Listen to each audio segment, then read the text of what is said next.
Hello, hello, hello, lovely sim racers. I'm Constantinos, and this is Lovely Sim Racing. It has been ages, ages since my last stream, and yeah, I thought, why not? I actually am not. I'm in the midst of. Um, I'm in a development frenzy right now. If you've seen the new roadmap for the dashboards and the plugin, it's basically rushing like crazy, and there's so many things, so many things that have happened in a recent. Well, when was the last stream? I actually don't remember. When was the last stream? My last stream was September 18th. Okay, guys, it's been over a month since my last stream, and my last stream was one of the most successful streams that I've done. I think we had like 120 concurrent viewers, which was great. I wish I could get that again. I doubt it, but it is what it is. But today, I need to catch a breath. I mean, so many things have happened since the last stream, from the release of the plugin and the updates and everything, all the way to this weekend. You can hear my voice is still crackling.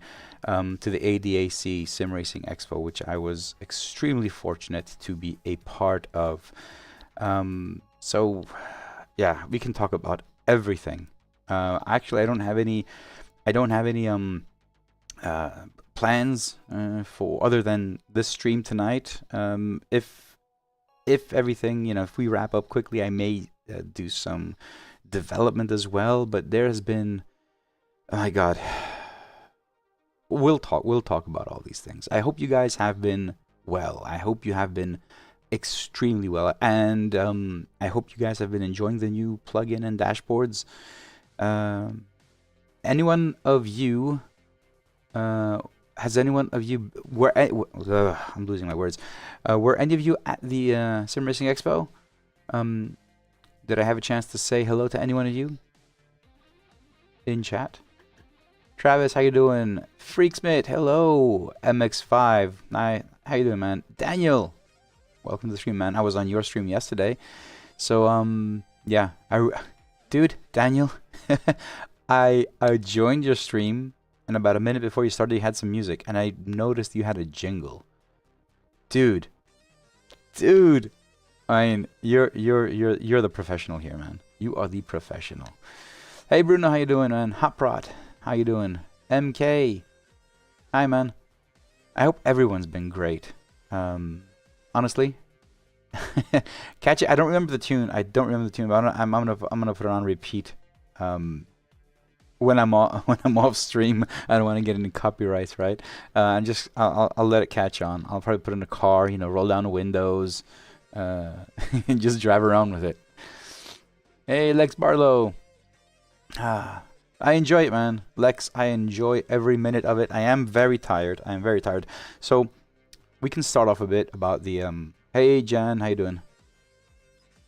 So we can start off recapping a bit what has happened so far.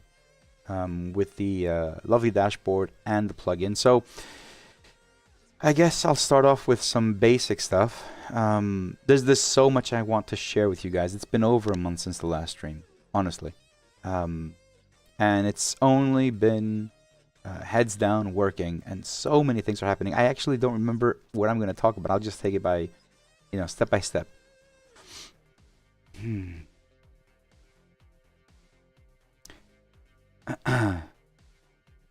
Have you seen a review of the dash by a YouTuber? That is very generic, Bruno, but yes. I know that SimRacing 604, Mike, he's done a couple of reviews, but he just did one recently for version 3. But there were older ones as well. I haven't Googled, and that one was shared on my Discord, so I saw it. So I'm not actively looking at what reviewers and what people are saying. All right. Let's quickly recap the Sim Racing Expo.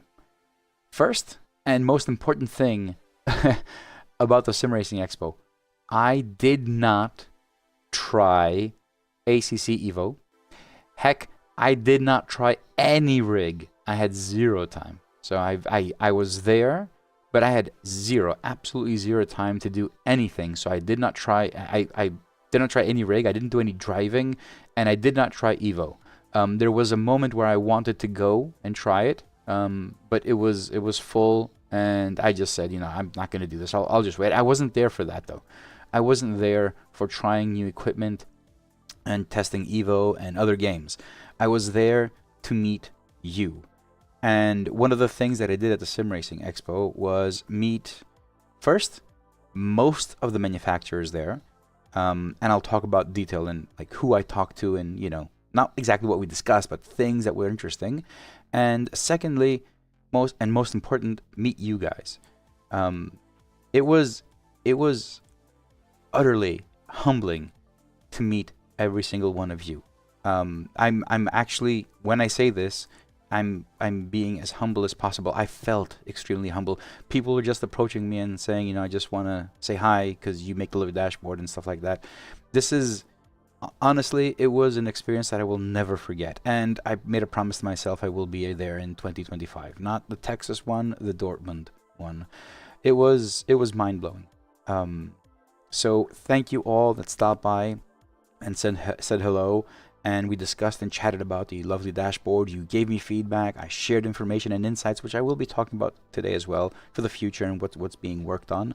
But I would like to thank, at this point, since I already mentioned that I was there because of Asher Racing. So I would like to extend my extreme gratitude to Martin Asher for inviting me and hosting me within the Asher Racing booth.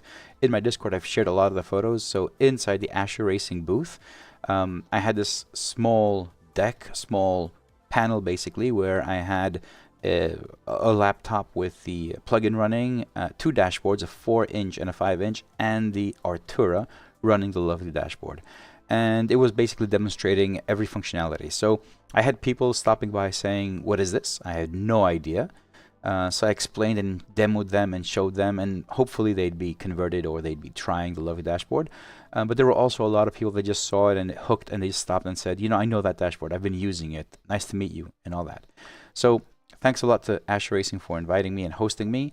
And thank you everyone that stopped by and said hello. And I promise I'll be there. Well, I say I promise, but you know how things go. It's in a year from now. I think it's 17th to 19th of March. 17th to 19th of October. March is the Texas one. And hopefully I'll be there again. So, chats, what's going on?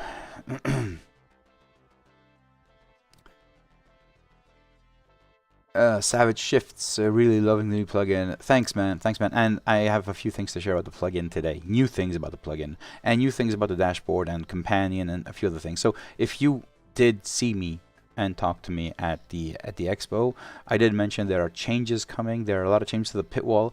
Pit wall I won't discuss today because pit wall is kind of a thorn in my side right now. My mods have been testing the pit wall. They told me that it is perfectly fine. I'm not happy with it. As I mentioned this at the expo as well, it's something I want to work on just a bit more before I release 1.1 or 1.1. So I won't be talking about that. But I want to talk about, all right, let's start talking about the plugin. So if you guys seen in the roadmap on my Discord, there are a few things that are being fixed for the plugin. Let me see what I'm mentioning. I say support for race room racing experience. This is why I want your feedback. This is why I need your feedback, and this is important. In my Discord, someone mentioned that the dashboard works 95% for RRRE. So race room racing experience.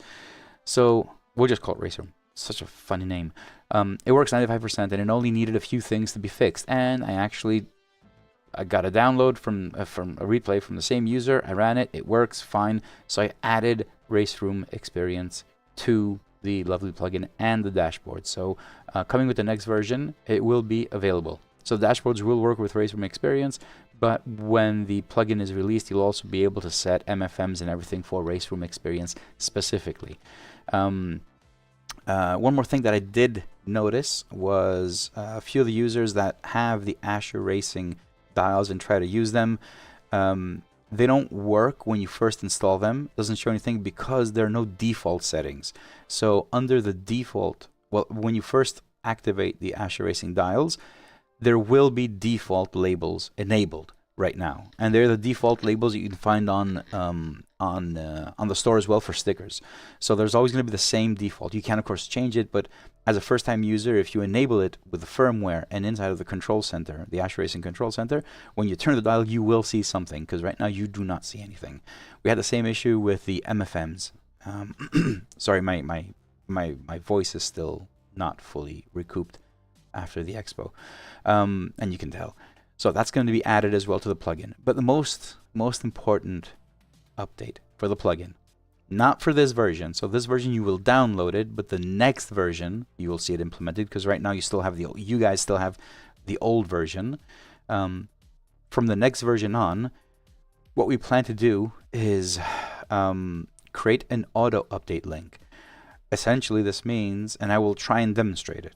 I actually have it set up here. When there's an update for the plugin, you click on the link.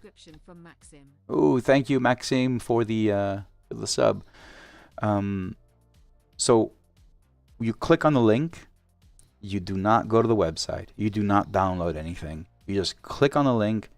It downloads. It installs the plugin, but it also shuts down SimHub because you need to restart SimHub. Right now, we haven't figured out how to restart SimHub, but what happens is you'll click it, it'll give you an alert, it'll let you know that it's going to download, it's going to install the plugin, and it will shut down SimHub. So you need to restart it. If you don't want to, you can cancel it. If you want to continue, you can continue, it will do it. But there is no need for you guys to copy, paste files or anything. This will be something you'll be doing for the first run, but subsequent updates will be automated. So this is one step in that direction. So we'll see how else we can improve the experience in general. So this is one quality of life experience that will be coming in the next update. But you won't, again, you won't see it in this update because you still have the old version, so it cannot do that. The version that you will download going forward will actually do this. Buenas noches. Hey Jeff, how you doing, man? Hello Menope. Hello Menope. My eyes are sticking on the last 3 letters. Have you considered full purchase with DLC? My subs are so out of control. So I have this question a lot, and I also have it, I think it's an FAQ. So this is a product. I'm working on it at least 10 to 12 hours per day. It's taking up all of my time, and I'm not requiring any, like for the base version, you can still use it for free. Go ahead, use it for free. Cancel your subscription, use it for free. It's fine. But for the base, for all features of the Lovey dashboard, it's €1 per month. So I don't think that's anything like over and above. I think it's extremely well placed. I'm not looking to make the the $1 million. I am looking to make $1 million, but it won't happen from this, or it won't happen fast, right? I'm not a person that snubs money, of course. But the point is, I want to make this easy for you guys. I know you guys have, subscriptions and other stuff and whatnot, but having it as a one-off, I don't know what that price would be. I actually do not know what that price would be. A one-off per version, not per version, per version, a one-off lifetime. What would that be? We could possibly think of a version that says, it's 25 for version 3. And when you go to version 4, you have to pay again. Right, but I don't know the logistics behind it. Like, how do I manage that? With the memberships, it's a bit easier, and it also is, it's if you just go base, it's €12 per year. I pay more on coffee per day for myself. I drink more than that in a day in coffees than an entire year. So for the time being, I'm not switching it out. What I am going to do, and I'm working on this as well, is updating the way you guys manage your membership. So right now you're going through Ko-fi, whatever you want to call it. What I want to do is I want to move everything to the website. So I've set up everything on the website. There are products in there that are for the starter, pro, and gold membership. I also have annual memberships, which may make it easier for you guys that want to pay a lump sum instead of just every month. So it will be annual memberships. I just have some details I need to work out and iron out with a company that creates the app for memberships. Because right now, the main problem is you cannot upgrade. So if you're a starter member, you want to go to become a pro, you have to cancel your previous membership and start a new one. So that is my only concern. If I can't fix that, I will launch it as is. So if you become a starter member and you enjoy what you want and you want to go to the pit wall, for instance, you will need to cancel your membership. It won't auto upgrade. So that's my only concern. That's what I'm working on, trying to figure it out. If I can't figure it out, I'm going to launch it like that.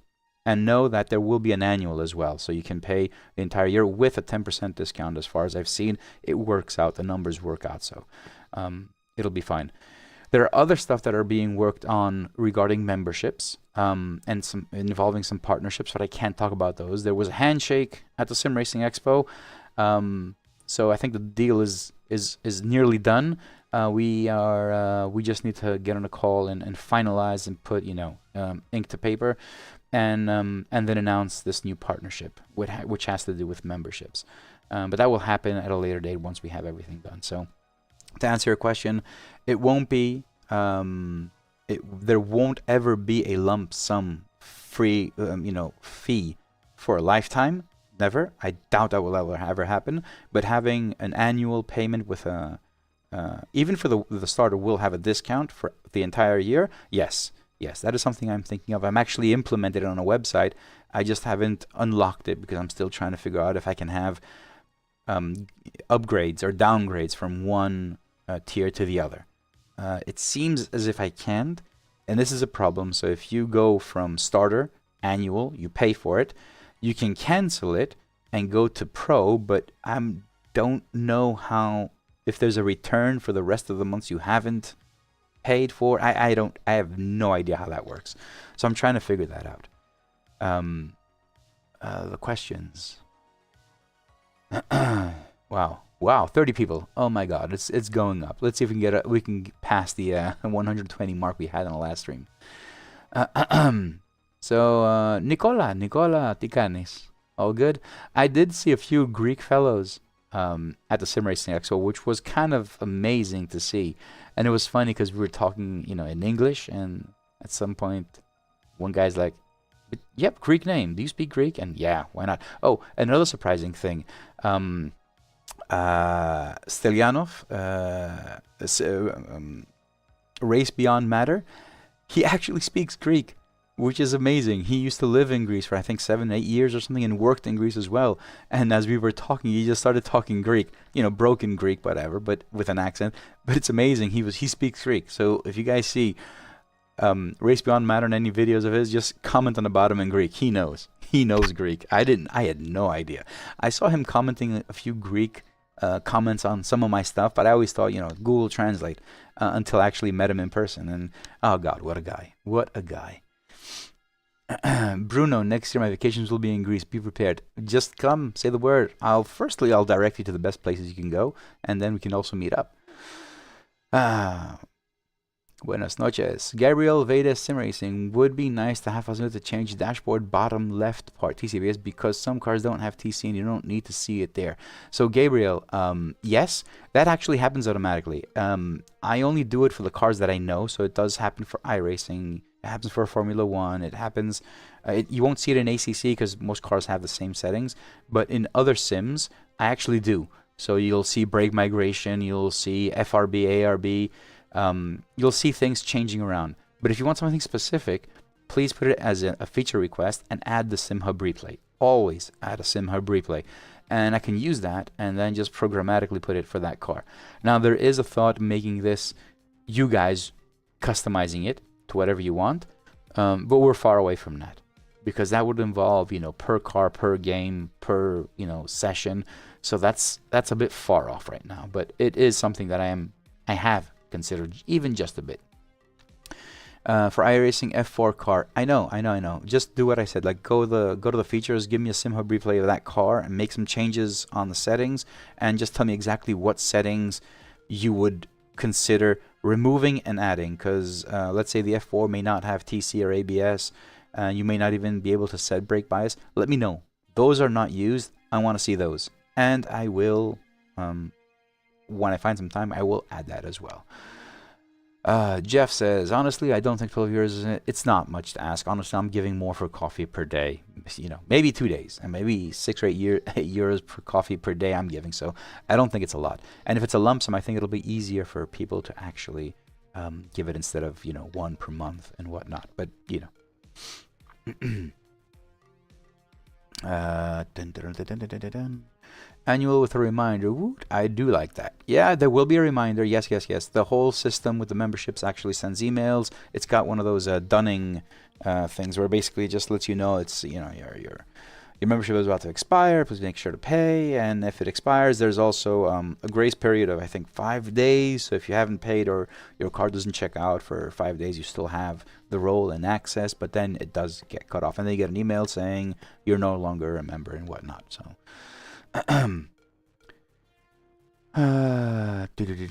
Is Patreon not a better subscription service, or does it not have Discord integration? Hoprot, no. Patreon keeps a lot of money from the creators, way too much. So Ko-fi, the one that I have right now, has 0. It keeps 0. I pay them a subscription. I give them money myself. They don't take anything from the actual subscription, whereas Patreon takes, I don't know how much, but it takes, like, if I had Patreon, I could not have a €1 per month subscription. Absolutely not. It just wouldn't be worth it. So I didn't go Patreon because I always saw that they had per subscription fees, and that just didn't work out, especially in the beginning when I had like very, very few members.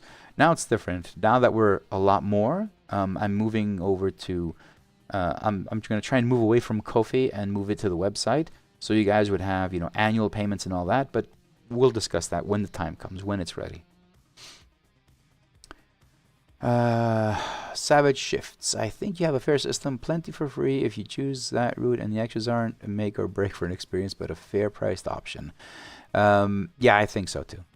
I think so too. Even for the €3 for the pit wall, I think it's still fair enough. I don't find it too expensive. Hell, I pay way more for other services and other creators, and even though I don't really use their products, it doesn't really matter.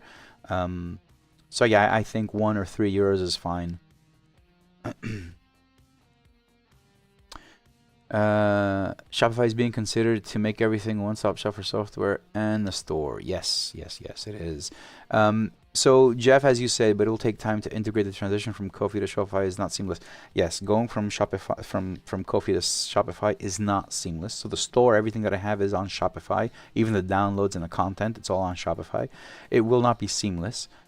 Users will need to manually cancel their Ko-fi subscription and sign up on Shopify. I won't put a deadline for anyone. Whoever wants can, you know, cancel and move over to Shopify. Incentive will be the annual subscription with a discount, but I can't force anyone to do it, and I can't migrate it on my own, because when you create a recurring purchase, basically your PayPal or your credit card is approved for that specific purchase. So I cannot move you from Ko-fi to Shopify. Your purchase payment, basically your purchase, is not approved for Shopify. You have to re-approve it with your bank when you're doing the whole purchase thing. So I can't do it myself. So it will need some time to actually work it out. But yeah. Oh, Nicola. Oh, Hale Nicola. No Greek coffee. I just drink espressos. Or else I'd eat like... Bleh. You think put a leaderboard for the lovely companion? Bruno, you reading my mind. I'll show it to you too. Oh, I didn't tell you, right? There is a leaderboard, relative and standings for the lovely companion, coming soon. I'll show you guys. A new version of a live map with leaderboard like the free one in SimHub would be cool, with more of a black theme. A new version of a live map with leaderboard like the free one in SimHub. I don't know what you're talking about. Jeff, I know that it is on the other pages, but that's getting a redesign as well. But I'm replicating it on the companion. I noticed that even when I'm using it, I can have the starter screen of the so these are multiple configurations. So you can have the lovely dashboard with, you know, tires and lap times, and you don't see the leaderboard, or relatives anywhere. So I'm adding it to the companion as well. Of course, these are all options. You can combine them any which way you want. So it's up to you. But it will be there. It will be there. Any update on the average lap time of opponents? Jan, there is an update for that. So I had a chat with Derek that creates the Post-it Notes plugin. Derek has it in his plugin. The average lap over time. So we're discussing on how I can use it as well. This would be a critical feature for the Lovely dashboard. I wouldn't want it to be available only if you have the Post-it Notes. So I'm trying to see if we can migrate that into the Lovely plugin as well. If not, or if we don't, see eye to eye on that or whatever, I might just use the Post-it Notes. But ideally, it would be inside the Lovely plugin. Not inside of through the Post-it Notes plugin. So we'll see how that goes. We'll see. An option for the whole screen to flash red on red line Hoprod. You can do that yourself. I think SimHub has a setting where you just say flash on red line. Of course, a lot of use. I would not do that. Okay, so that's a SimHub option you can enable. And doesn't matter what dash you have, it just flashes red. It just overlays it. So you can do that. I personally wouldn't do that. It's just annoying. But it's a SimHub thing you can enable in the settings if you want. I think this is. I think this is the one I got when I came to Vegas, man. Hey, Bruno, thanks, man. Thanks. I will need to say that memberships have skyrocketed. So the initial strategy, well, there was no strategy in the beginning, but when I came out with the plugin, and so I mean, I'm being extremely honest with all of you at every point of this, the development of the products and everything. So initially the dashboards was the whole, subscription was not a subscription, it was a support. So, if you like this, pay whatever you want. But as work was overloading and I was working like 20 hours a day, daytime job and this, honestly, it was nearly 20 hours, 18 hours maybe a day. I moved over to more of a membership subscription. But again, one of the greatest pain points of this was there was a huge churn. So like members would join, 10 members would join, 6 would drop out. They would download the files and goodbye. And the incentive to become a member was basically very, very, very, what would be the word? Not loose, very light. So you'd become a member and you basically would download the latest version of the dashboard and you can cancel and you're out. There's nothing other than that. So in my attempt to remove the churn, to remove the fact that people would just sign up, grab the pitwall and leave, I added the plugin, and the plugin has the memberships, and that's why I created those levels where, if you're not a member, you only have 3, maximum 6 basically, MFMs and no online platforms. And this has actually worked. So thankfully, it has gone to plan. So churn has been reduced immensely. So now I can see the numbers just going up. They're not dropping again. And that was one of the main, I'll put it this way. If I didn't do this, if this didn't work, then I'd have an issue, a huge issue with doing this full-time, working on this as a job. If this didn't work. So obviously, memberships are what are fueling this and your feedback and everything. But the fact that the plugin works like this now is essentially what allows me to do this as a job. And just keep on working on it with all the features that I will be showing you shortly. Pit wall map mode, you can see where you land after pit, but you can see it only on circle map. Can you do something different? So Gabriel, let me tell you what I told everyone at the expo, which is still in development. The pit wall is the reason I like Jeff Halo in reverse in the chat has tested the next version of the pit wall. He has said that it's perfectly fine. the new version of the pit wall, the one that Jeff has, also supports post-it notes and all that, and has a few fixes, bug fixes. What I'm considering doing, and this is why I'm delaying it, because I want to make sure that it's something I can do fast, or it'll take some time, so I will release it anyway. What I want to do is, so the thing I want to do with the pit wall is I want to create screens. Okay, the screen that we have now has everything, so it's an overview. I want to create a screen, second screen, that has only leaderboard, nothing else. Another screen that has all of the user inputs, big, across the screen. Throttle, brake, steering, car settings, and all that. And possibly a new screen that has only the map with a circular graph and everything. The idea is, at the expo, I had a lot of teams approach me saying that the pit wall is something that they are using or want to use. And the fact that it's everything on one screen and small and whatnot doesn't really help them, right? It's not the best solution. So usually when it's a pro team, there is a team manager, the engineer, and the drivers. So ideally, we can put the pit wall on 3 screens. Having this, having one overview and also broken down, means that if you have a triple setup as an engineer, you can have leaderboards, you can have the map, and you can have the overview or the inputs. So you can break those out, and that is what I want to do. I don't know how long it will take, but that's the idea. So the pit wall will become, and of course it will be a bit more boost in performance, because when you don't have everything on one page, it'll be faster. You will still have the overview. I won't change that, but it will be broken up as well. And that is the concept that I'm going towards. Yeah, I mean, that's why I haven't released it yet. It's not that it's not done, it's just that I'm thinking maybe I can do it in this, like the next release of the pit wall will include that. Because right now the only difference between what you guys have and the one that I have is that it supports post-it notes, and it also has maybe a bug fix here and there for a few things. It's not a huge difference.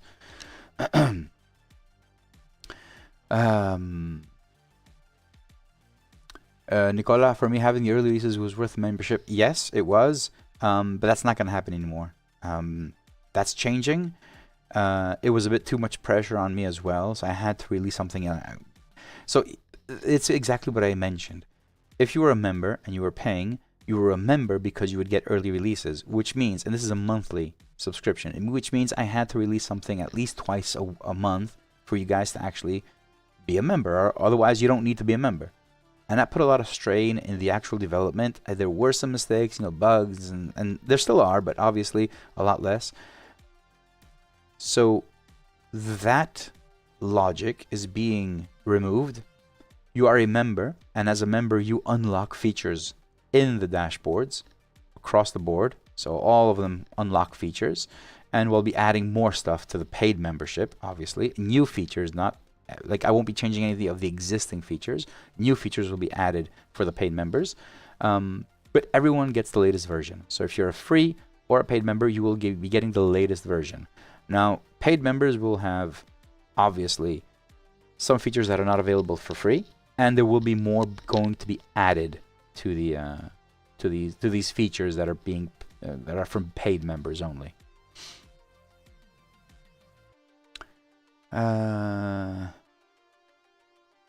Let me see. Let me scroll up. Bruno, the membership is only by Ko-fi. Yes, right now it's only on Ko-fi. Of course, if you go to the website under memberships, I do have instructions. I try to be as detailed as possible with documentation. Keep it as short as possible as well. There it is. From Zinc Simone. Zinc Simone, thanks for the subscription. Thank you very much. Jeff is absolutely right. The workload has been significantly reduced by not having to work on 2 versions. So one of the main issues I found that I was sad and couldn't do anything about was when I had 2 versions, the free version and the paid version. In the paid version, I would add new features, but it would also fix bugs, which is something I couldn't go back to a previous version and fix those bugs as well and have 2 branches. So what happened was the free version, if it had a bug, it was kind of stuck there, until I released the new version, which was, 2-3 months later, 4 months. This right now just solves all of that. If there's a new version, a new feature, a new option, whatever, it will be added, and you can use it in the free version as well. If there's a bug fix, I will fix it, and it's released for everyone. I think it's a bit better, and it's a bit fair for everyone.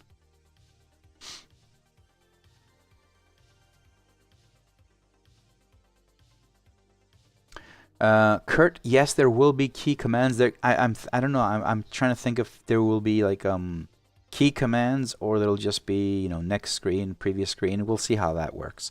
I'll see what makes more sense. Maybe it'll just be a hotkey you set in the plugin. The pitwall will have its own page in the plugin. It will, where you can also customize it in some way or another. One thing that the pitwall will not have, at least until I make sure that it works properly, is a true dark mode. It's one thing I don't think the pitwall will ever need. So I'm not adding it yet.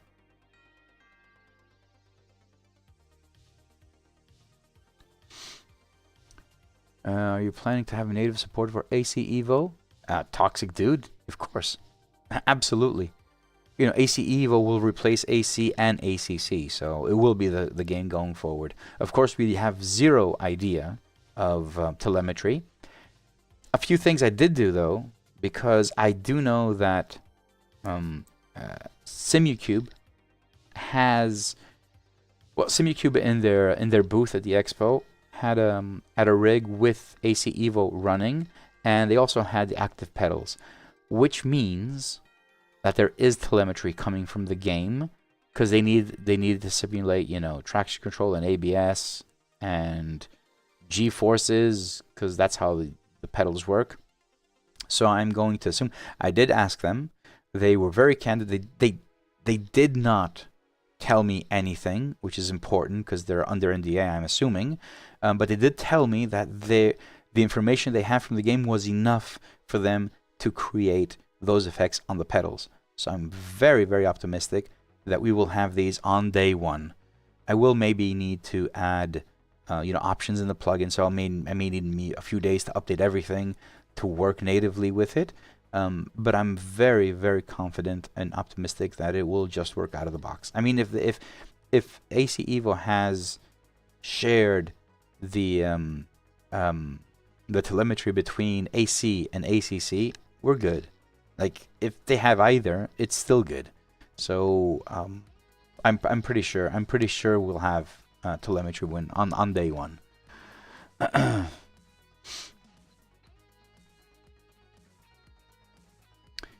Karsten, will pitwall ever show dry versus wet tires? Well, yes. One of the new features. Well, okay, this is an old feature, but there was a bug which has been fixed in the version that I have, and it's something that it refers to the dry and wet tires. So every game has different temperatures and different pressures. So I'm collecting this information, and the dashboard will essentially show you, cold, optimum, and hot tires. It works good for Formula 1, for ACC, I think AMS too. I think we've added a few, and also pressures as well. But the problem it had was due to the code didn't update. So if you were on dry tires and you were on track, and you went to the pits and swapped out the wet tires, it wouldn't swap out the temperatures, the optimum temperatures, and it would continue using the old ones. If you, by any chance, restarted the dashboard, which means it would restart and grab the code again, it would grab the new tires, the new temperatures for wet. So you would see it again correctly. So I fixed that now. So in the version that will be released, hopefully next week, early next week, it will have this thing fixed.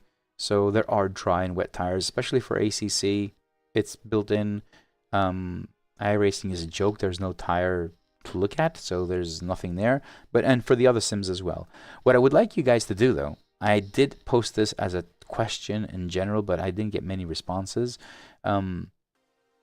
If you guys know ideal temps for other games except ACC, feel free to go into the features and suggestions and open a new ticket named temps for AMS2, for instance, and give me some details and give me a SimHub telemetry replay.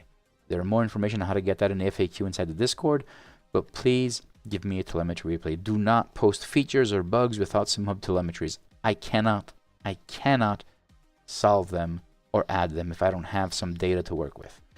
So feel free to go into in the Discord and just go adding into features and suggestions, specific, like, you know, for AMS2, for this car, these are the temperatures. I don't know, I'll figure it out. I'll see what I can do. If I gather enough information, I can update.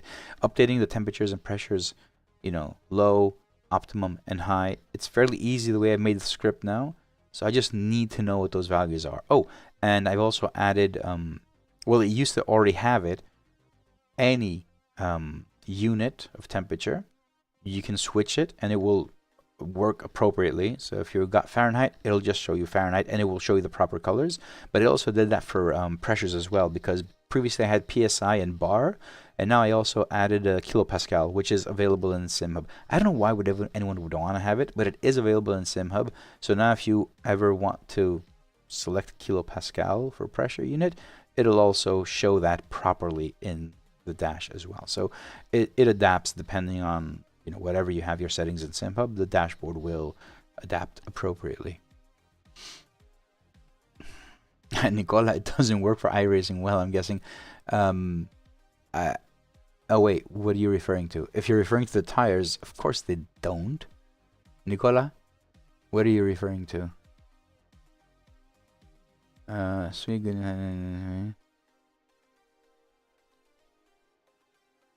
Oh yeah, so you are referring to the tires. Yeah, no, they don't exist. They don't exist. I do show the cold, you know, the hot cold swap tires in the dashboard, but you can't have tire average. You can't have anything. Oh, that's also one more thing I fixed. The tire history graph wasn't working because, again, I messed something up, but I fixed it. In fact, at the expo, the first day, I was going to the tire history and I was looking at it. I'm like, why isn't it working? Why isn't it working?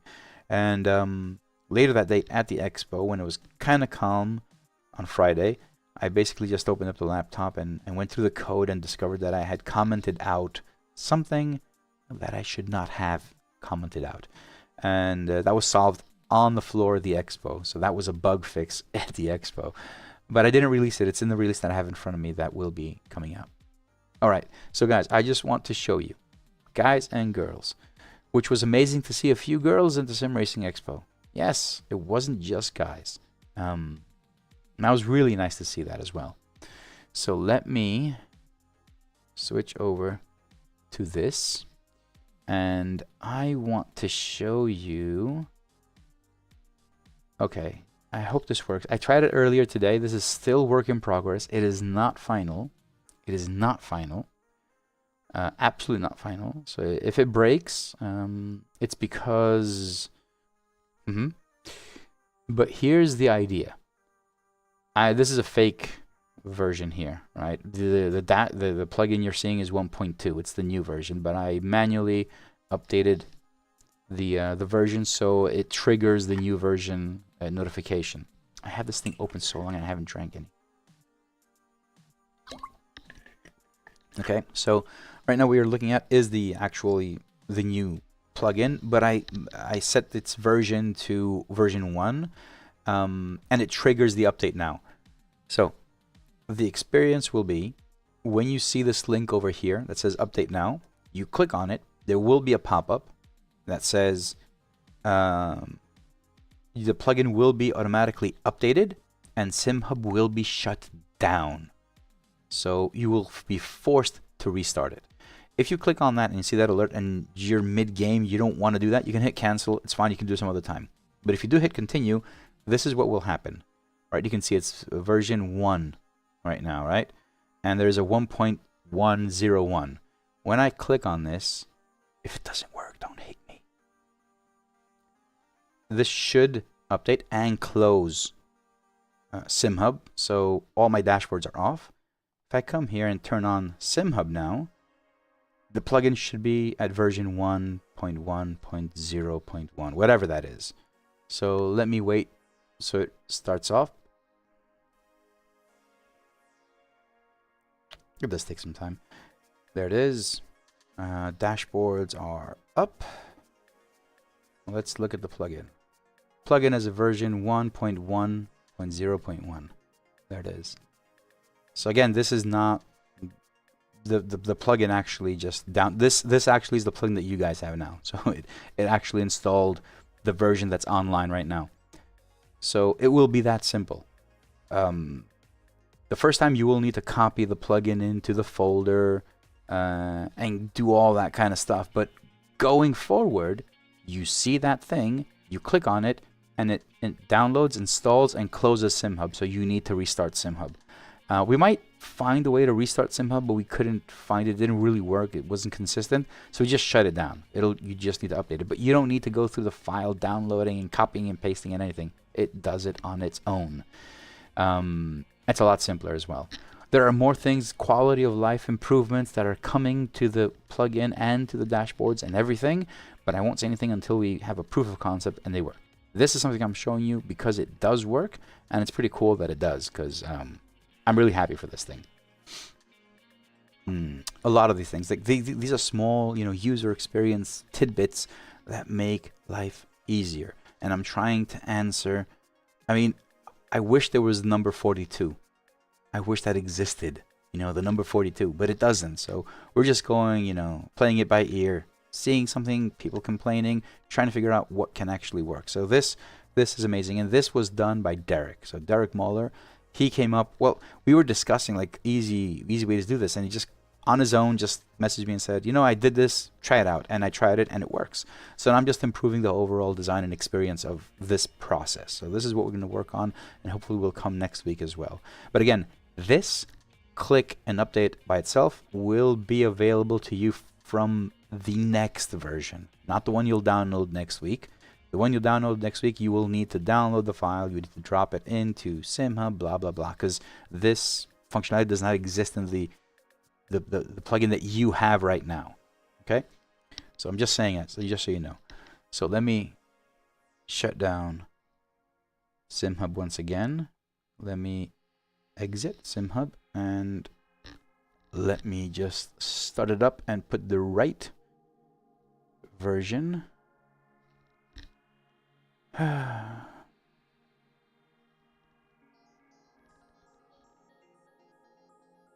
on.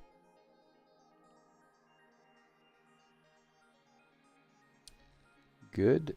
And it's going to be 1.2 coming forward. Great. Save and start. So, starting everything up. Once again.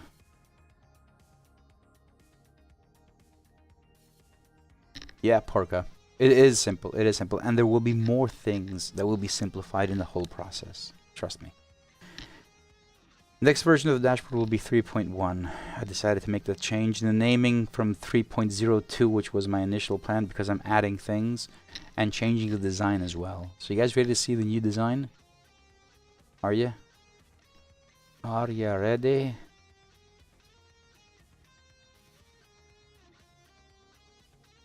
One question not about this, and it's what screens are. Oh, the actual screens? They're 32-inch Samsung. Yeah, not the expensive ones. I don't remember which ones they are. I do not remember which ones they are. They're not the expensive ones. They're 32-inch curved Samsungs.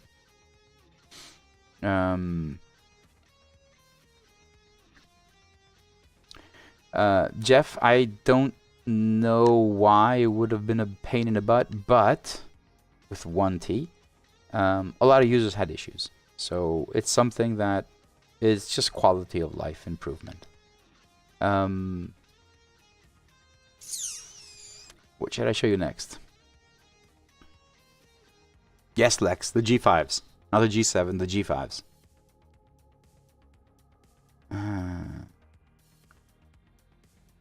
Alright. Yeah, the G5s. I don't remember what they are. They work great. They're supposed to be like a. I use them. I run them at 120 hertz. They're fine. All right. Let us take a look. I think if I switch over to POV, yes, you can see a bit of my feet in the keyboard here, but that is fine. What I want you to focus on is what's coming. Let me run a replay. I was running this replay all throughout the expo. This one over here. So camera-wise, if I go to the DDU, which is completely off, and the wheel, yeah, it's completely off. All right, let me fix this. Just give me a second, because problem can be solved immediately. Let me switch over. So let's see. Oh, first I want to show you the design of the DDU. Nope. Let's go to the DDU. Sorry, I'm doing this manually because the camera moved, and you know, there is a change in the design of the DDU. So one thing that's going to change is the second page where we had the leaderboards had two columns, had a compact leaderboard standings and a larger relative. That is changing to something like this. So now we're going into a much wider leaderboard. I'm getting rid of the small one on the side. It'll be much larger, and these are the typical relative that you would see already. But similar to how we have action A, B, C, and D on this screen. So if I go, let me just go really quickly to the home page. Here, you know that this is A, this is B, this is C, and this is D. So if I move A, you'll see it changes the left, and B changes the right, C will change the fuel, and D will change the center console. Okay, these are the four actions that are provided by SimHub we can use. So going to this screen, you still can use D for that and C for the fuel, obviously. But now A, the same action you had before, changes the relative board. So now you're going from relative when I hit A, and it will show you standings. So when you're on this screen, which is nice and big, you can see standings and relative. We got rid of the little one. It's just one big one, and I will be adding gap and interval. I will be adding some more information on the screen because we have more space now. So this is a design change and functionality. You're still using, you don't need to program any buttons. You don't need to program anything new. It's just that on this screen, you also have action A now. So you can, you know, just swap that out. Okay? And obviously, which hasn't been done, when we go to the map screen, which is this, I won't have the standings over there. The map will be wide as well. I'm getting rid of that small column because it really didn't make sense. Like in the beginning it did, but you know, after a while it doesn't make any more sense. So I'm getting rid of it. Let me just do something. So this is my wide camera. This is the dash. Hold on a second. I need to save these settings because my camera has moved, and you know, while I'm here, why not? Good. And that is the flags, and that is what I want to show you next. Alright, that's good enough. Good. So the next thing, obviously, so what do you guys think of the new design for the dashboard? Getting rid of that column.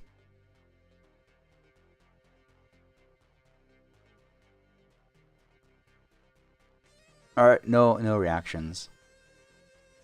No reactions, which is good. So, going forward, boom, boom, boom. Okay. So the next thing is the companion. So in the companion, we actually have this currently. This will require a button action, so you will need to set a new button action. But let me do something. So before I go on to the other screens, let me show you one thing that has been changed design-wise. So if I go into my LFM account, I just want to show you how that works. So if you are a member, it is important to understand, if you are a member and you have access to the online platforms and you sign up for a race, this is what happens on this screen. So I'm going to sign up something for tomorrow. I don't even know what time it is. 1:16 a.m. So you'll notice up here it says Imola. It moves down and it shows you your next race. And one of the things that I actually did here is, and this is an update, if the race is for the next day, it shows you the date. So October 24th, 1:16 a.m. It doesn't just show you 1:16 a.m., which was previous. So if your race is 12:30 past midnight or right in the beginning of the day, it will show you the day it's on. It still maintains the 30-minute countdown. So even if the race is like 12:05 and you're 11:50 p.m., it won't say the next day. It will say you're 15 minutes to the next race. So that's done as well. That's taken into account. But if it's the next day and it's more than 30 minutes away, it will show you the date, which is pretty cool to differentiate just, what's 1:16, And I noticed this when I did the on SimGrid signups, because you sign up for a SimGrid race, could be like in 2 weeks. It shows you the date of the race and the time if it's really far off. So that's one thing. And you notice as well, you have over here, you have when the race is happening, and this shifts down. Now, let me cancel this race. So it'll go back up, and let's go to the next screen. Let's see it canceling. Jeff, no, I didn't. And I actually tried, and I got Nicolas to answer a few questions. His script for scrolling doesn't really work. It's actually fairly bad. I don't know. It's weird. I tried to create my own script. I couldn't. So we'll see how that goes. But the idea is that I want to scroll it instead of cutting it. But we'll see how that goes. I did look into it, honestly. And Nicolas has answered a few questions, but we couldn't make it work the way I wanted. So it'll be like that. So on the screen here, these have pages. So you will need to go into your devices and add an action for next task screen. Mine is this one over here. Of course, it's a microphone, but I just set it up because I'm not really using it. So clicking on it will take you to the next screen. And the next screen is a leaderboard. Was it that or this? What did I put for the next screen? Oh, no, sorry. Yeah, no, it's fine. So what you're looking at here is I need to go to the devices, go here and set controls, because this, when you're developing, what you're seeing here, you see that little bar on top over there? That means that this is like in debug mode. So anything I do here doesn't actually exist. So when I set everything up, I put it in here, but when I close and restarted, it's like it didn't happen. This is like a temporary version of Simba because I'm developing and debugging on it. So anyway, you'll need to go, if you want to change the actions on your companion, you will need to go to your steering wheel or your device that you have the companion running on, and go to controls and say show next task screen, whatever that is, and I'll just click a button on my steering wheel, the mic mute button, whatever that was. Okay, so now let's go back to the POV, and we're there. So now this is actually, the mic mute button is taking you to the next screen. Clicking on that, and you see the next screen. This is the relative. I can zoom it. I can zoom in, I think. Just a bit more. And there it is. This actually looks a lot better here because it's closer to me and it's a bit larger in pixels. So, hey, Robin, one of my favorite people I met at the Sim Racing Expo, finally got to touch the legend, who goes by the name of Robin Tate. Nice to see you, man. So the companion now has the relative, and of course, next page is also the standings. So you have this option, and it just scrolls through 3 pages. So you have map, relative, and standings. One thing that I did add to the relatives and the standings is if I sign up for a race, and this is important for the companion because the companion always lets you know where your next race is. So if I sign up for the same race I was on before, you'll notice one thing happening. The race popping up on top, everything shifting down, and the fastest lap is, there it is. It just covers one spot. So basically, it just shifts everything around. So you have your next race, and you have the relative. And obviously, this works for the standings as well. So the companion now is going to feature 3 pages. Obviously, you can leave it there. You don't need to touch it. I'm not changing what exists, right? I'm just adding 2 more pages to the companion. And looking at it again, just take a look. Once I cancel the race, yes, I am sure, canceling the race, everything will shift up. There it is. It goes away and everything shifts up and it takes up full screen again. Which, again, it's, you know, it's a nice thing to have. So I've shown you changes to the companion, changes to the dashboard. What else is there to show you? The roadmap says racing experience. Yes, it's exposed. Second page. That's been done for the dashboard. Yeah, I think that's pretty much with the new features being added. Do I have anything? I have this little book here where I actually put in a few things here for the expo, but I also put some notes in on things that I want to do. And yeah, there it is. So you guys saw a lot already today. So there is the there's a lot of stuff to do. So you guys saw the new plugin and how it updates. The dashboard with the new second screen, and it will be also populated to the third screen as well. So it's a bit larger. It doesn't have the little standings. And you also see in front of you here the companion with the relative standing and the map as it used to be. We also discussed a few things about the pit wall that's going to happen, but there's one thing I want to show you, which is this. It's not done yet. It's not done yet, but I know a lot of people want to see it. In fact, I'm not even sure why I'm showing this now. I don't feel it's ready. Still has things to be done to it. Okay? But basically, the UXL, I know it's been asked for a lot. A lot. So the UXL is going to look something like this. There's still some design decisions that need to be made. But this is what it will look like in general. So there will be pages. Haven't designed all of them. So obviously you'll have the relative here, you'll have standings here. You still have the MFMs working, so everything, you know, will exist there as well. And these things will change. Some of the design stuff that I need to do is I don't have on the screen yet anywhere brake balance, fuel calculations, and what was it? Oh, I think those 2 don't exist yet. So I still need to do some design. But this is what the UXL will look like. I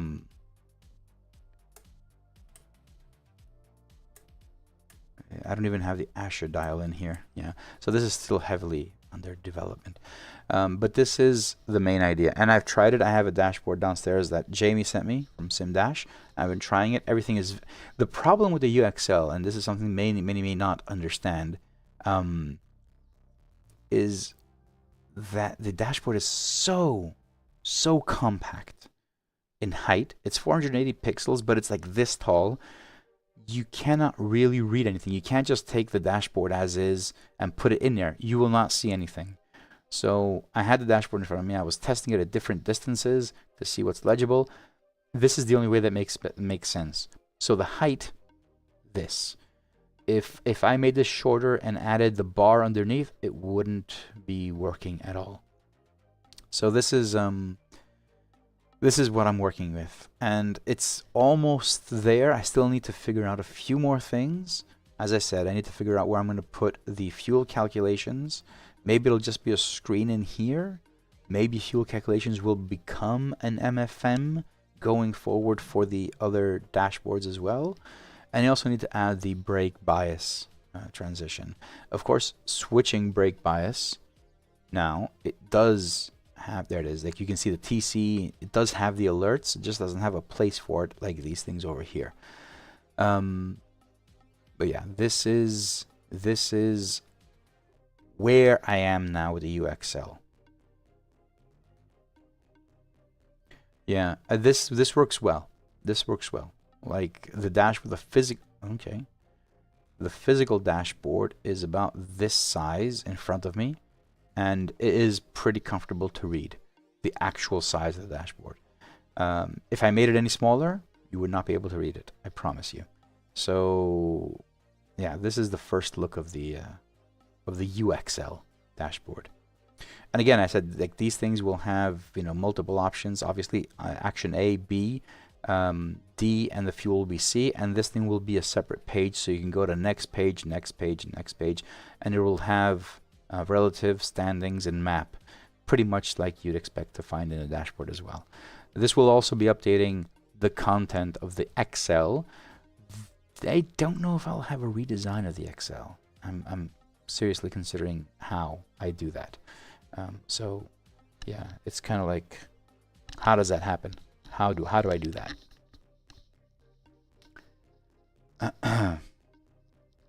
Can companion functionality be integrated into lovely flags? Track map at least. I don't think I'd be able to read standings. So Jeff, what are you suggesting? The companion functionality be integrated in lovely flags. Lovely flags, only thing it does is show flags. So you're saying I add another page to the flags? Well, why don't I just merge flags and companion then? I don't know. I don't really understand, like, what would be the use case. Flags are flags. Done. Nothing else is on there. And then you have the companion that has more information that the companion's purpose is to work in tandem with the dashboard. So information you have on the companion may exist on the dashboard, but you may not want to see it. So you have these things work together in unison. The flags was just made to be an alternative to what do they call the that lap timer thing the cars have? I don't know. I'm blanking out. It's fine. It wasn't made to have more information, but I'm keen to hear the use case of merging more information into the flags, because if I move the map into the flags, then the flags become a companion, essentially. What it was. Lumirank, yes. Race Logic, Lumirank, I think these are all the same thing. We know what we're talking about. So, yeah. I don't know why I would do that. Not because I don't like the idea, it's just the purpose of the flags is different. Kurt, they're coming in the next version. So once I release, I'm hoping to release everything next Tuesday. So it's not far off. It is not far off. But there are trickling updates that I need to do the other dashes as well. So whatever is using these specific modules, I need to update it on the other dashboards as well. So this means I need to change it on curved. There's just a few more things I need to do all over the place to get everything working. And I don't know if it'll trigger any major issues. Maybe. I'll see how it goes. It should be okay, though. It should be okay. Not sure. We'll see. So I'm hoping to have this next week, all these updates. But if I run into any issues, I won't be able to release it next week. And that's the idea of having everything in one simple release instead of having multiple releases for different users and, you know, private and public and all that. It's simpler for me. Working on these things, when I'm done, push them, and it's okay.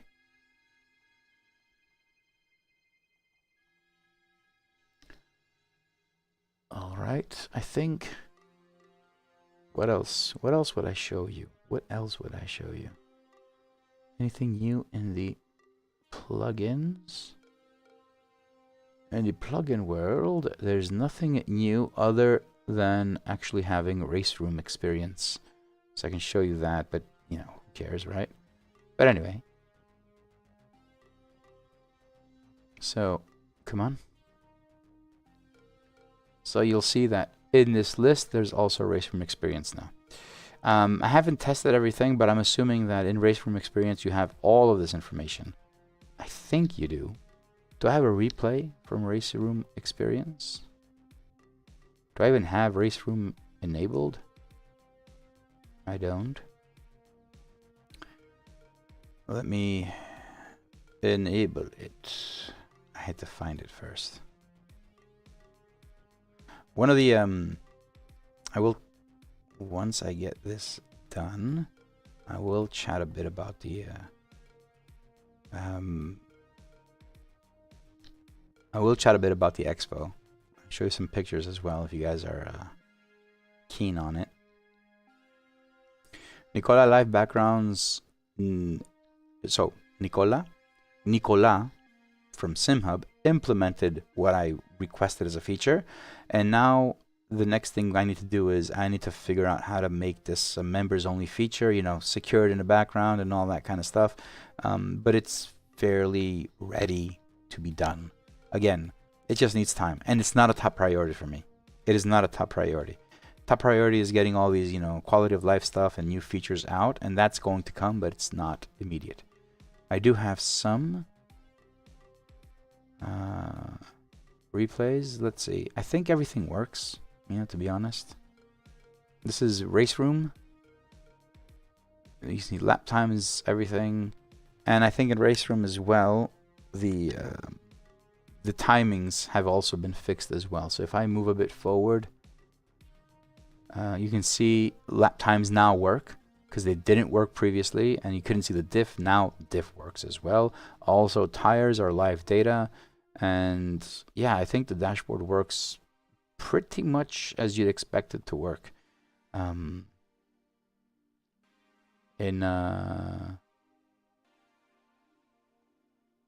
any game now. So Race Room should be ready for you guys in the next release as well. As you can see, I think everything works.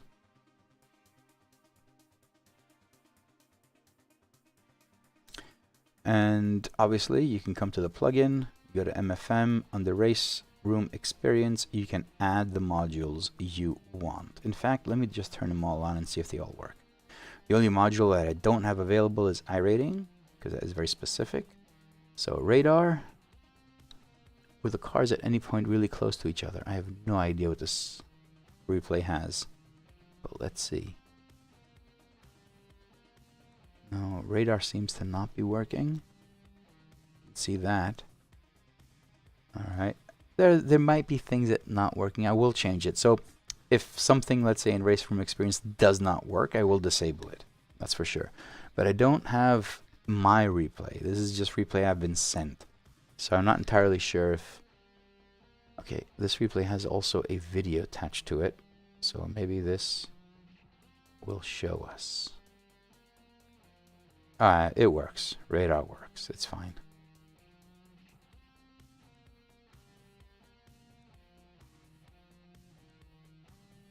Let's see if you'll come in contact with other cars. Sorry, you're not seeing it because you're seeing my ugly face.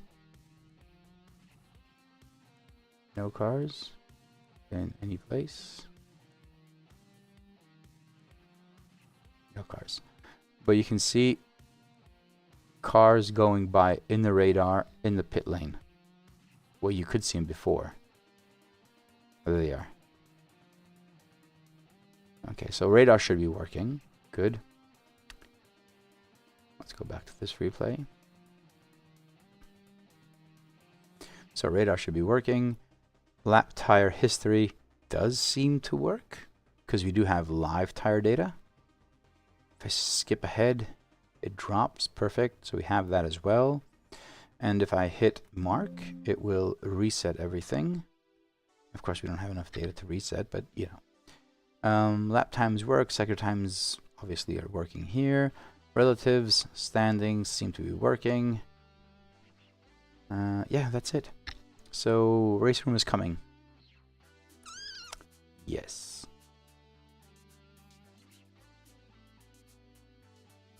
Yeah.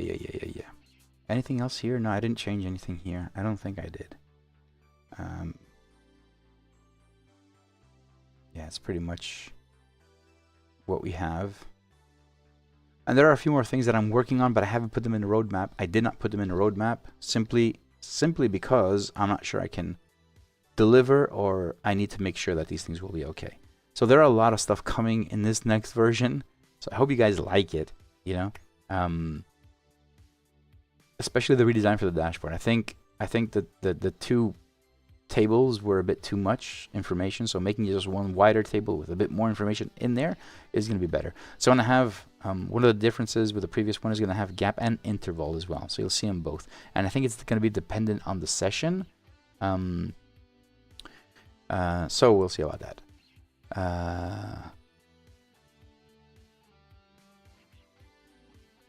Yeah, I know, Peter. It's RRRE. It's Race Room Racing Experience. So it's RRRRRRE. I know, but it's just too complicated to say Race Room Racing Experience. Honestly, it's more like a tongue tie, a tongue twister. You know, RRRE. RRRE. It's in the game. I can do that. All right. Any chance, Hoprot says, any chance there will be customizable themes, almost like TK Edition? Hoprot, the idea that I have is yes. And the idea is customizable themes. Custom themes will be members only. And customizable themes will also... you will be able to export and import themes. And I want to see how the UI will be, but essentially you'll be able to load themes and just click and it would update your theme as well. It will not affect True Dark mode, so the themes you will be able to create will affect the default theme. Okay, so now when you launch the dashboard, you see a theme, and then you have another 4 True Dark colors. The theme you would create would be for the first screen. True Dark mode would be a separate thing. Those are not going to be affected. Okay.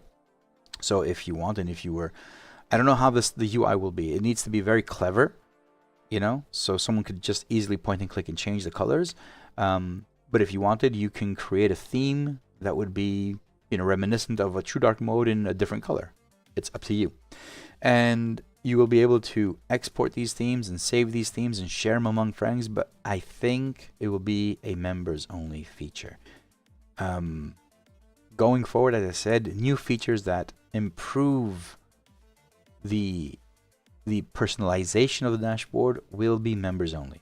I'm going to try and not add as a paid feature critical stuff like the companion leaderboards. They're going to be open, but if you are a member, you will be able to customize it and personalize it as much as you can. So that will be, so you can create like a golf theme.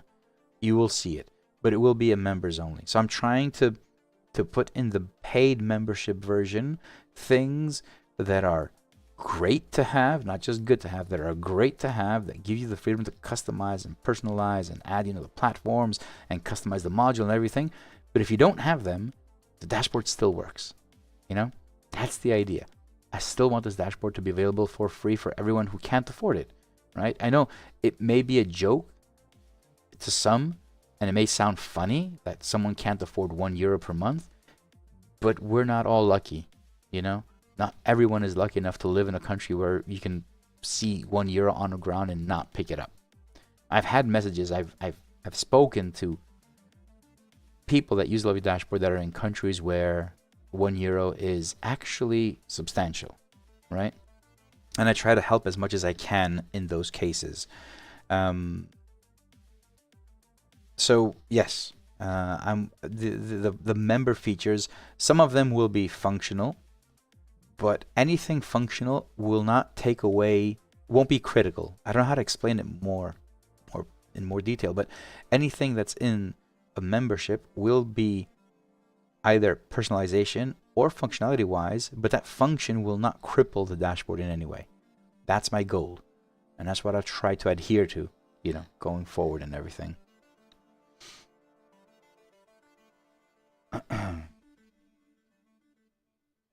I think some adjustables on the lap review would be nice. Fuel use, for example. Yes, Daniel, please put that in.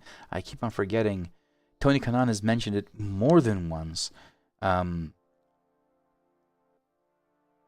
Please, please, Daniel, please put that in a feature request and put some details and exactly what you would expect to see. Because I know you race a lot. Like last time I raced was in July, so I know you guys race a lot. And Peter, I know, Daniel, I know you race. So give me a ticket in the feature suggestions with sketches if you want to, or just ideas of what exactly you need to see in the lap review for fuel. Okay, please do that. I want to add it. I want to put something there, but sometimes it's just, you know, it's things that I don't know because I don't race as much, so I'm lacking that you know, know-how or experience in the racing itself. But if I have the information, I will add it. I will definitely add it to the dashboard with proper UI and information architecture and whatever you want to, you know, choose your words, but I will add it in some way. Thanks, man. Thank you.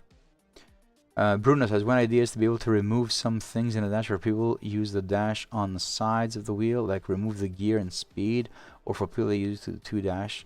You understand what I mean? Yes, I do, Bruno. I do. So that is like half of my brain thought I'll do something like that, and the other half says don't complicate it. Okay, so right now with the companion and leaderboards, it basically does what you just said. So if I'm here, so you know, I'm a lovely dashboard user, so I have this on one screen. I can just, you know, launch the companion in another screen, and there are no gears here, and have that. What's the difference? There you go. So this has no gears. You can use this on a separate screen. You can put this on a tablet. So a tablet would definitely look really nice with this. So basically it's what you just said, done. So it doesn't need, I don't need to do this. Have this screen and modify this and remove that and make this bigger. You don't need that. The dashboard has all that because it's a dashboard. Its use is this. If you want to put something else, the companion is what you'll, going forward, what will be done.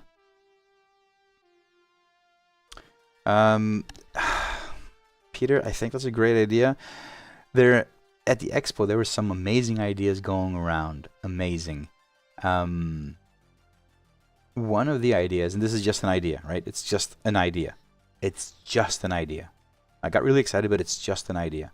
I've been thinking about this way too long, and when I mentioned it at the expo, everyone was like, that would be a great idea. So I'll just throw the idea here, and this will not happen. I don't believe it'll happen for a few months at least. The idea is that the modules, I would like to have them open. Okay? So I know there will be a limit on 3 on either side if you're not a member, but the modules themselves, I have 13 modules right now in the plugin. If you want to create a module with your picture in it, I don't care. You can create it. And in the plugin, there will be an option to say add modules, and you'll be able to download modules from other people if they have made their own custom modules and add them to your dashboard and select them in the dashboard as well. So if someone comes up with a weather module that's more advanced, or I don't have one yet, or they come up with something different design or complicated whatever, you will be able to download that from them and put it into your dashboard. So modules will be something like Lego, right? This is the idea. I don't know how it will be implemented, but it's more like creating an ecosystem, not just by me, but you as well. So anyone out there that develops dashboards or has some basic knowledge will download a template from a website. A template would be essentially just a dashboard, a SimHub dashboard. That's what widgets are, with the outline and everything, and you will be able to use that to create your own modules. And sometime in the future, maybe, hopefully, in the MFM section, you'll be able to have like a custom option where you'd import as many as you want. I don't care. There will be a limit on 3 on either side.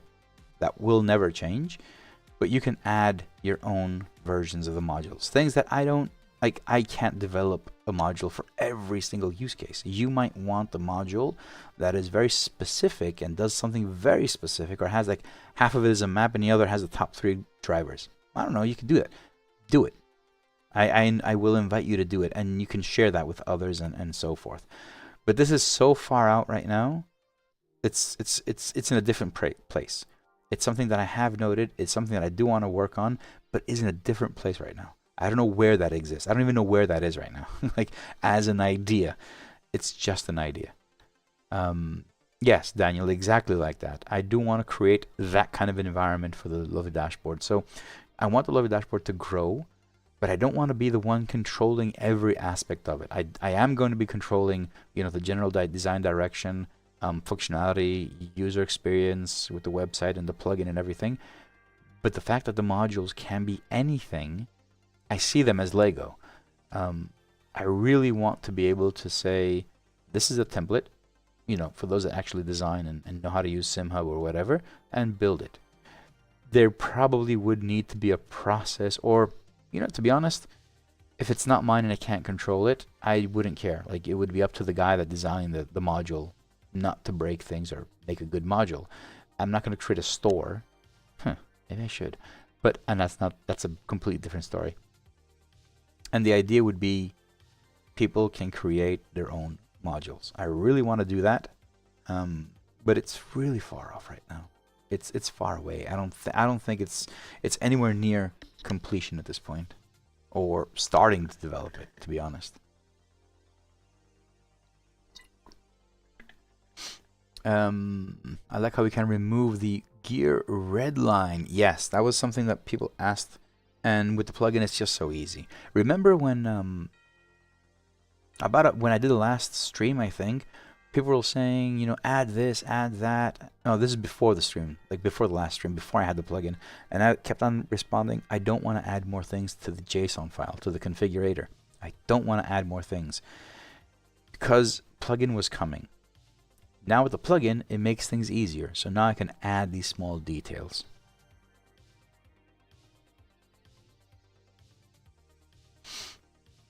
The idea would be charge everyone license and royalties. Get that million. Lex, it's not a joke. How do you think people get millions? No, it's the new model. Just so you know, the next model of the dashboard will be pay per minute. Okay? So you have the Lovely Dashboard, and for every minute you use it, you pay me 1 cent. That's it. What do you guys think? Is that a great model? I'm serious, dead serious. This is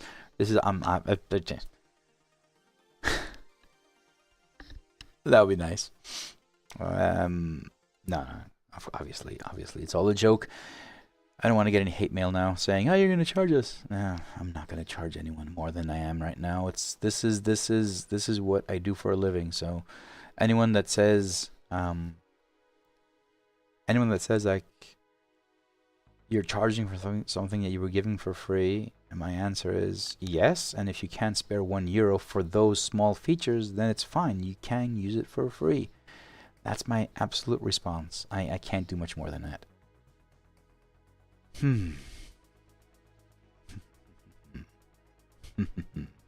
All right, guys. I think that's pretty much it. What I have to show you regarding the dashboard and everything. It's stuff that I'm working on. It's just that I wanted to show you, but I had to have things to show you. I know it's been a long time since I did a live stream. I plan on doing live streams a lot more often. To be honest, I want to do Tuesdays and Thursdays and possibly Wednesdays as well. I want to do some driving again. I haven't driven for a very long time, and it's just a lot of admin work. Like my day right now, you know, I thought that I'd not do any, you know, daytime job and work only on this would be 8-10 hours, but now it turns out that all of my morning is admin work.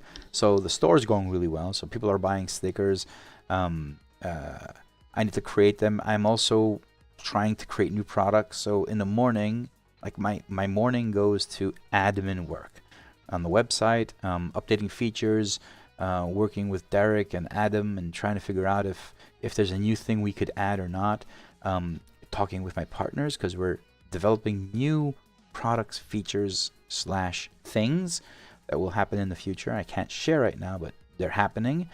There's a lot of stuff like that. And then at nighttime, I continue working and developing on the dashboard, which takes me to 11 p.m. and I'm still not done. But I'm not going to work tonight, so it's just about this. We need to do a members-only race. Yeah, we do. We do. But I can't organize it. Jeff, you want to organize it?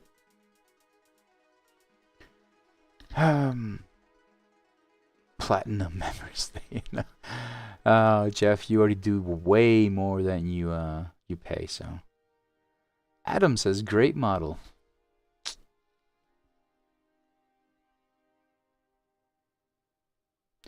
Platinum member status. We can do that. That would be like 1,000 euros per month.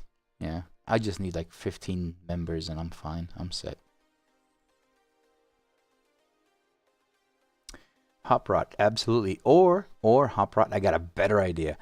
In the middle of the race, you get a banner. You know? Join now, or maybe like one of those funny ads, you know? Just in the middle of the race. We'll be back with your dashboard in 30 seconds. That would be awesome. That would be awesome. In fact, I have an idea. I got a better idea. While you're racing, an ad pops up, and you have two options. Watch the full ad for 30 seconds, or press Action A to pay an extra euro to get rid of it. Get rid of it. This is so many missed opportunities, man. MX5 man says, what a great buying on your website. Fast delivery too. Thank you very much. Where are you located? I'm just curious because sometimes deliveries do take some time. And what did you order? Did you buy like apparel or stickers? So any sticker sheets are sent by me. If there's sticker sheets that I print myself, so the sticker sheets, not the button caps. Sorry.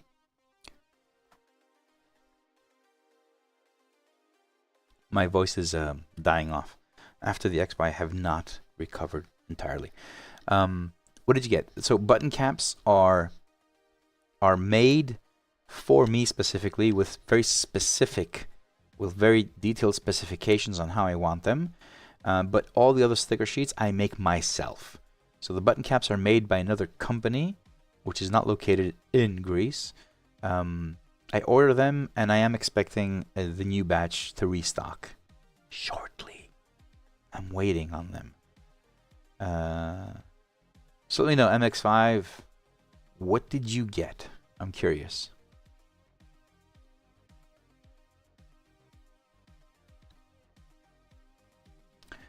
This is not updating again. Organize Racing. And add a small external planet. Yeah, I mean, Lex, obviously the ad would have the smallest external planet. That is absolutely true.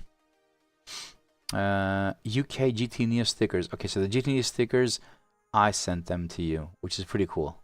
Good. And I try to fulfill all the orders as fast as I can. Like, the order comes in, especially if it's early in the morning, I will print, cut, and package it myself as soon as possible. It's kind of like a streamlined process right now, so I have all that done. But if it's apparel and stuff like that, those are done from my vendor, so they do all the work. But so far, I think everything's been going pretty smooth.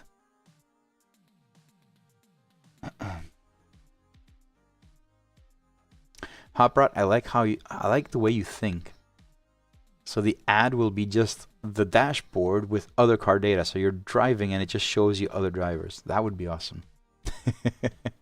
That would be awesome. I don't think anyone else would appreciate that, but whatever.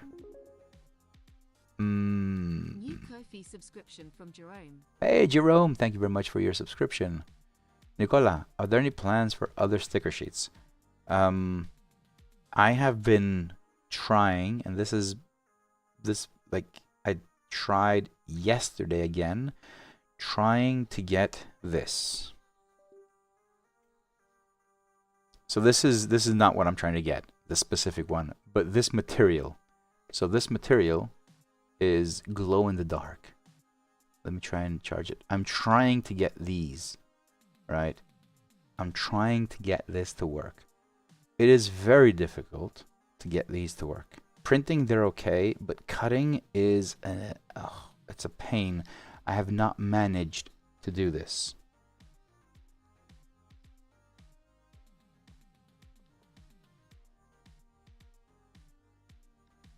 Wait, let me turn. Where are the lights? Where are the lights? Completely off. I don't know. You probably can't see it, but it does glow. It does in my eyes. It glows a lot. So trying to get the glow in the dark stuff, but I cannot get this thing to work as I want it. So it's kind of iffy. I don't know if I can. I've ordered 3 different types of ink, of paper, and they are all very thick, and when cutting it just doesn't cut as smoothly as I want it. So these are details, but I'm not going to sell that. So new sticker sheets. I'm working on cube controls, so that's something I started working on. So I had someone at the expo, Dazen, I don't know if he's in the chat or has been in the chat or will be in the chat.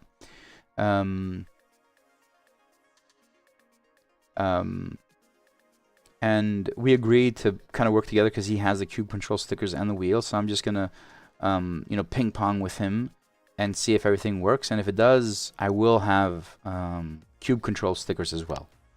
So those are in the works, I'd say. They're not ready yet, but that's also another sticker sheet that I'm working on.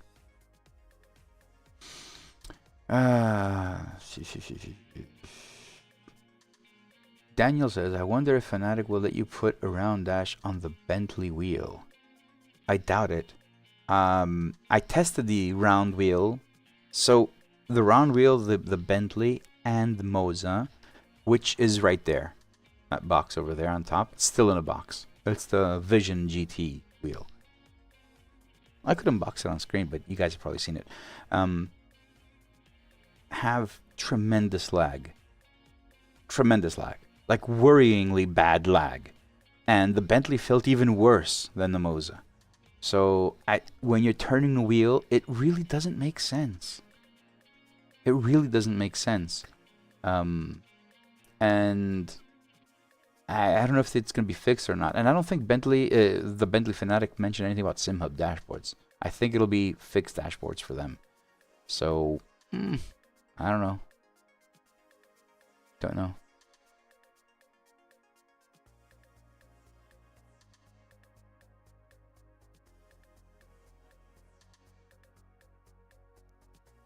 Vaha Mihanovic, can you make it so we can change colors for our names?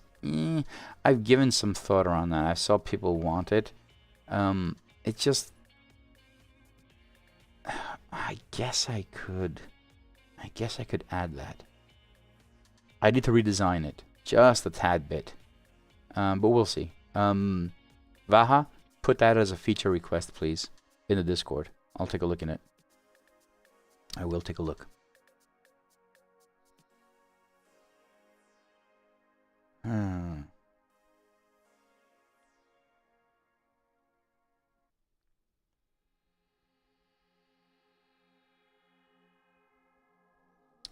Bongo, Robin, you put lovely streams on in the background to unwind and relax. If you're not holding a tumbler with whiskey or an ice or something, you're missing out. I have this voice that's utterly relaxing. And you can listen to me talking nonsense. I can make a baby sleep while talking about programming. So do that and enjoy your whiskey or your brandy or whatever you want to drink. It really doesn't matter. I can go on talking about racing and the dashboard and the plugin, and you'd still fall asleep like a baby. All you need to do is listen to my voice. Robin, listen to my voice.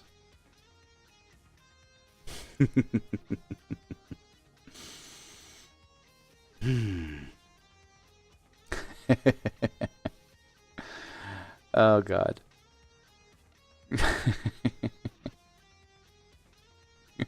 That's actually true, Robin. Martin did have to chase you down with his crutch to get you away. Hoprod says Moza has their own dash builder as well. Yes, Hoprod, that's why Moza sent me these wheels, because I'm going to experiment with their dash builder. I have seen it, the app. It's not anything to, to die for. It's basically a clone of of SimHub with a lot less features. The idea is that I will create, well, the idea they sent me the wheel is I will create a lovely dashboard. Light, it'll be called, and will be available. We agreed that it will be available by default on the wheel in the software. So when you buy a wheel or in the firmware, it will have a lovely dashboard, but you'll also be able to download it and share it among others. It will be a light version. It won't be a paid version. There's nothing to do with the ecosystem. It'll just have a round design of the lovely dashboard. So it will be a light version. It won't be anything complicated because you can't do many complicated things with their dash editor. But the idea is I want to put these fonts, I want to put the colors and everything in a dashboard for the Moza Vision GS, GT, whatever it's called. And that's why they sent it over. They also sent a base, right, on the R9. But I don't have much use of a base. But anyway, that dashboard will not be set up in the rig. It will be set up in my office where I'll be doing the design and everything. So I also have, where is it? That box over there is the hub. So I can connect it directly to a PC without using the base, right? That box over there is a secret. I can't tell you what that is yet. So yeah. LSR, AMSR, ASMR, LSR, ASMR, yeah. Lex, I honestly was emailing back and forth with my vendor. They've started printing. So the problem with these stickers is it has a very special process. So I at the Expo I was also talking to George from SimCore, and he was explaining how he does his stickers. The ones that I make are a bit different. They're both on a UV printer and whatnot, but the process is a bit different. So it takes some time to print and then cut and everything. So I'll just let you know that they have begun printing. It has started. These stickers should be ready by maybe even this week and then shipped out next week. So the moment I get them, I'll just put them on the shop. The new stickers, the new batch, they're not 8.5 millimeter, they're 8 millimeter. So they're a bit less wide by half a millimeter. Honestly, you can't visually see the difference, but I think they sit better on more wheels, because that was the idea. I did see, this is a funny story as well. So I don't know if I shared like how these stickers that I had actually went out of stock. I usually sell these stickers around like 4 or 5 of these, maybe 3 to 5 sticker sheets per week, right? So at some point I had 7 sticker sheets, and I'm like, I'm not going to order yet because, you know, it was also kind of like a down period. I didn't see that many sales. So I said, once I get to 5 sticker sheets left, I will order them. You know, 5 sticker sheets will take about a week or 2 to sell them all, because I was selling around like 2 to 3 per day. So, okay, per week. So it'll take 2 weeks. I'll have them ordered. And the moment it hit 7, I got an order for 7 sticker sheets. All of them gone. The order was made by P1 Sim. Yeah, the P1 Sim, the guys that make the steering wheels and everything. So they just bought all of my stock, and I was out of stickers in one day, where this would have lasted at least 2 weeks of selling these stickers. So I was out of stock. At the expo, they had a booth.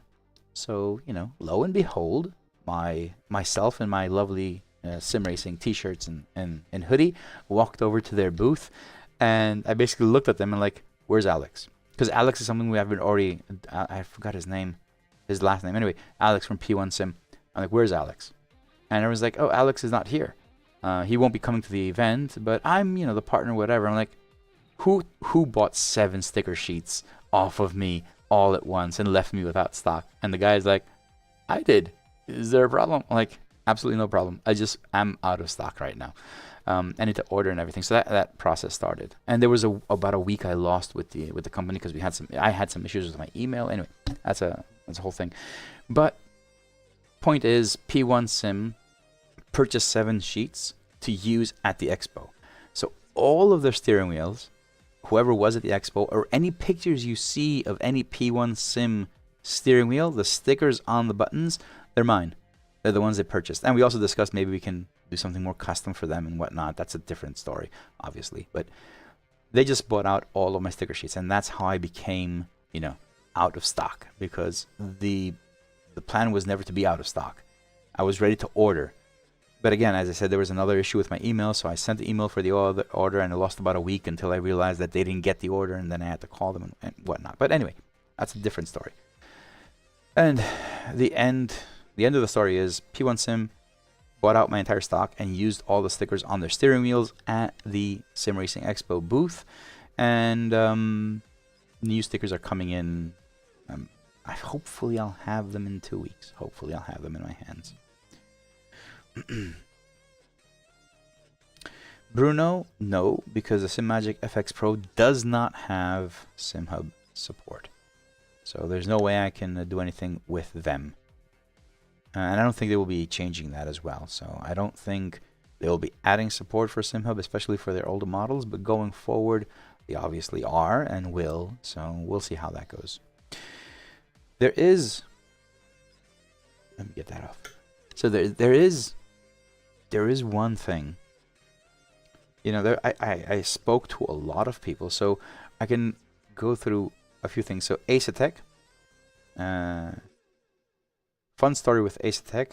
They released their brand new steering wheel, and as I was watching the promo, I noticed that there was a very... I kind of knew what that dashboard was on their promo. You guys recognize that? So this is literally on a huge screen inside their booth.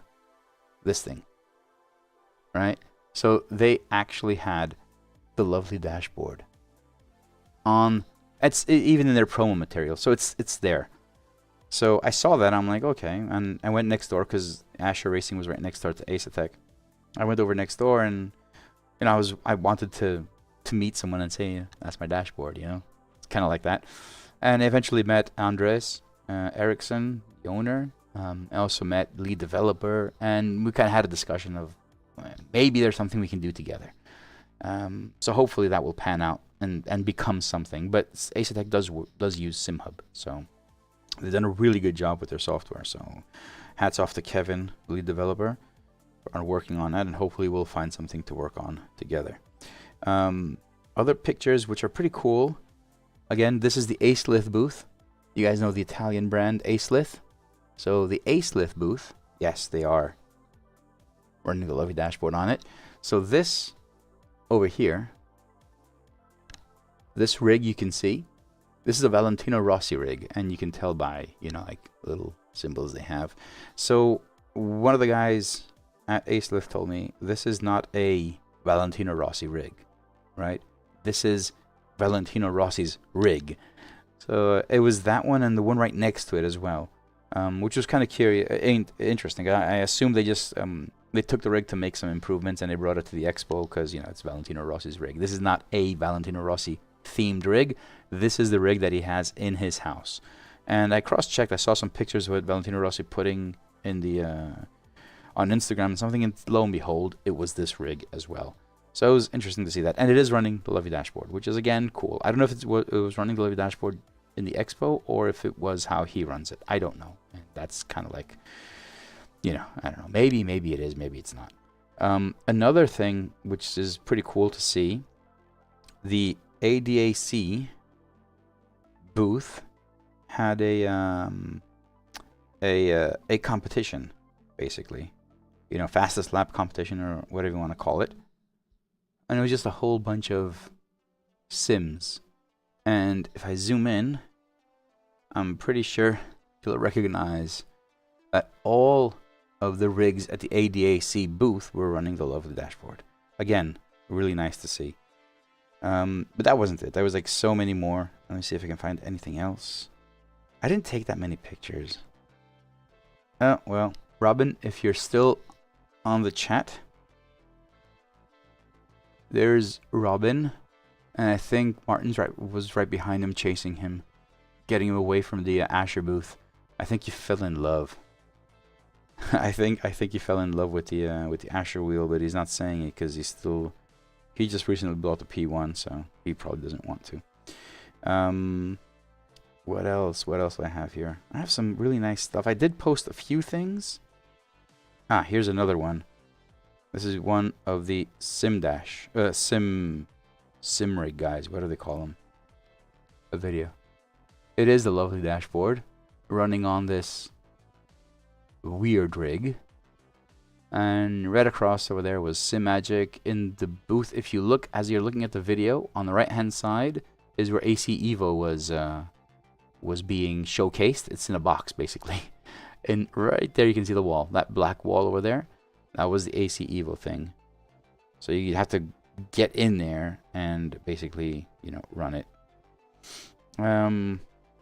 I think, okay, this is probably one of the most important pictures of the event. Yeah, I'm showing it on my phone because I don't. You guys don't care about the detail.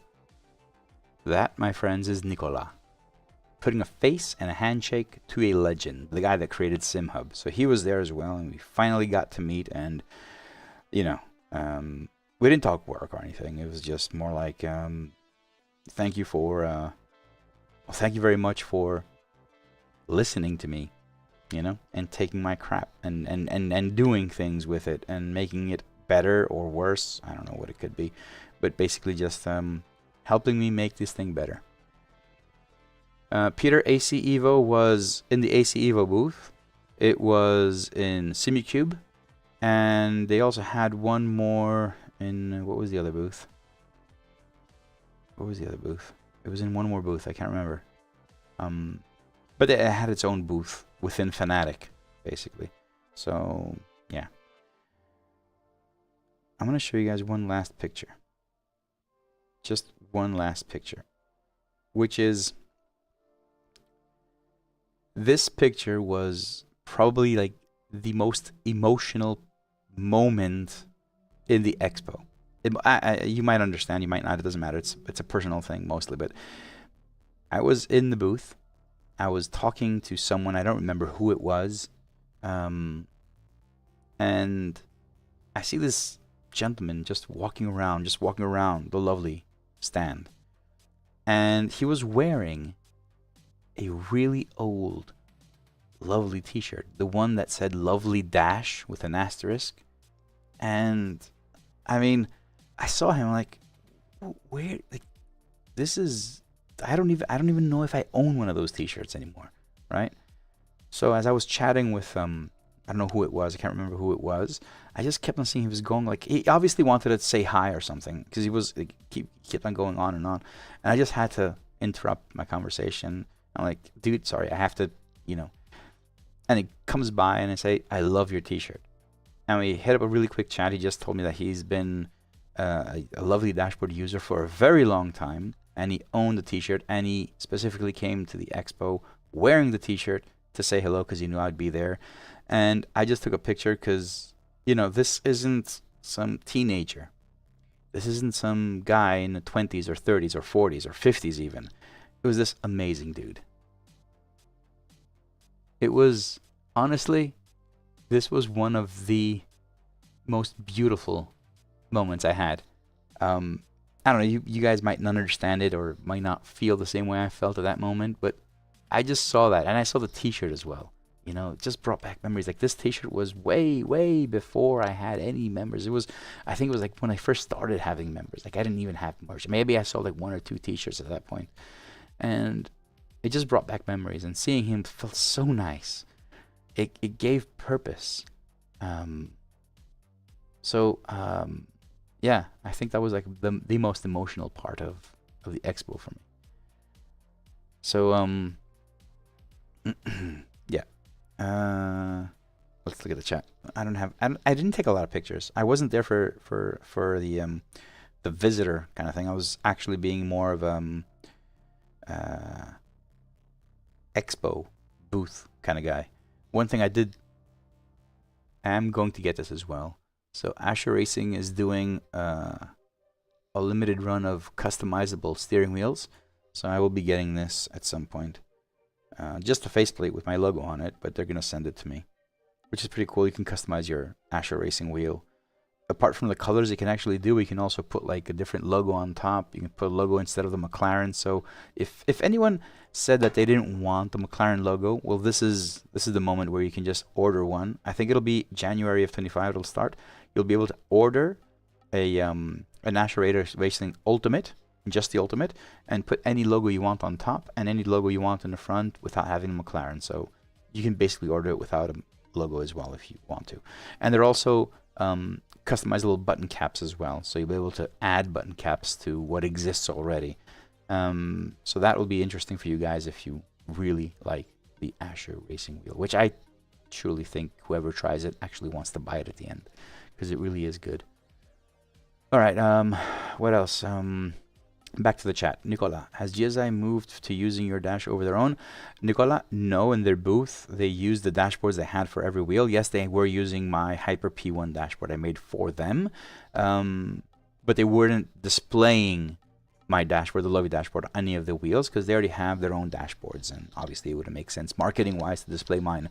If they're using it, yes, that's a different story. I know Dan Suzuki is using Lovey dashboard, so you know, it's fair to say that Gomez is also using it. But anyway, it doesn't really matter.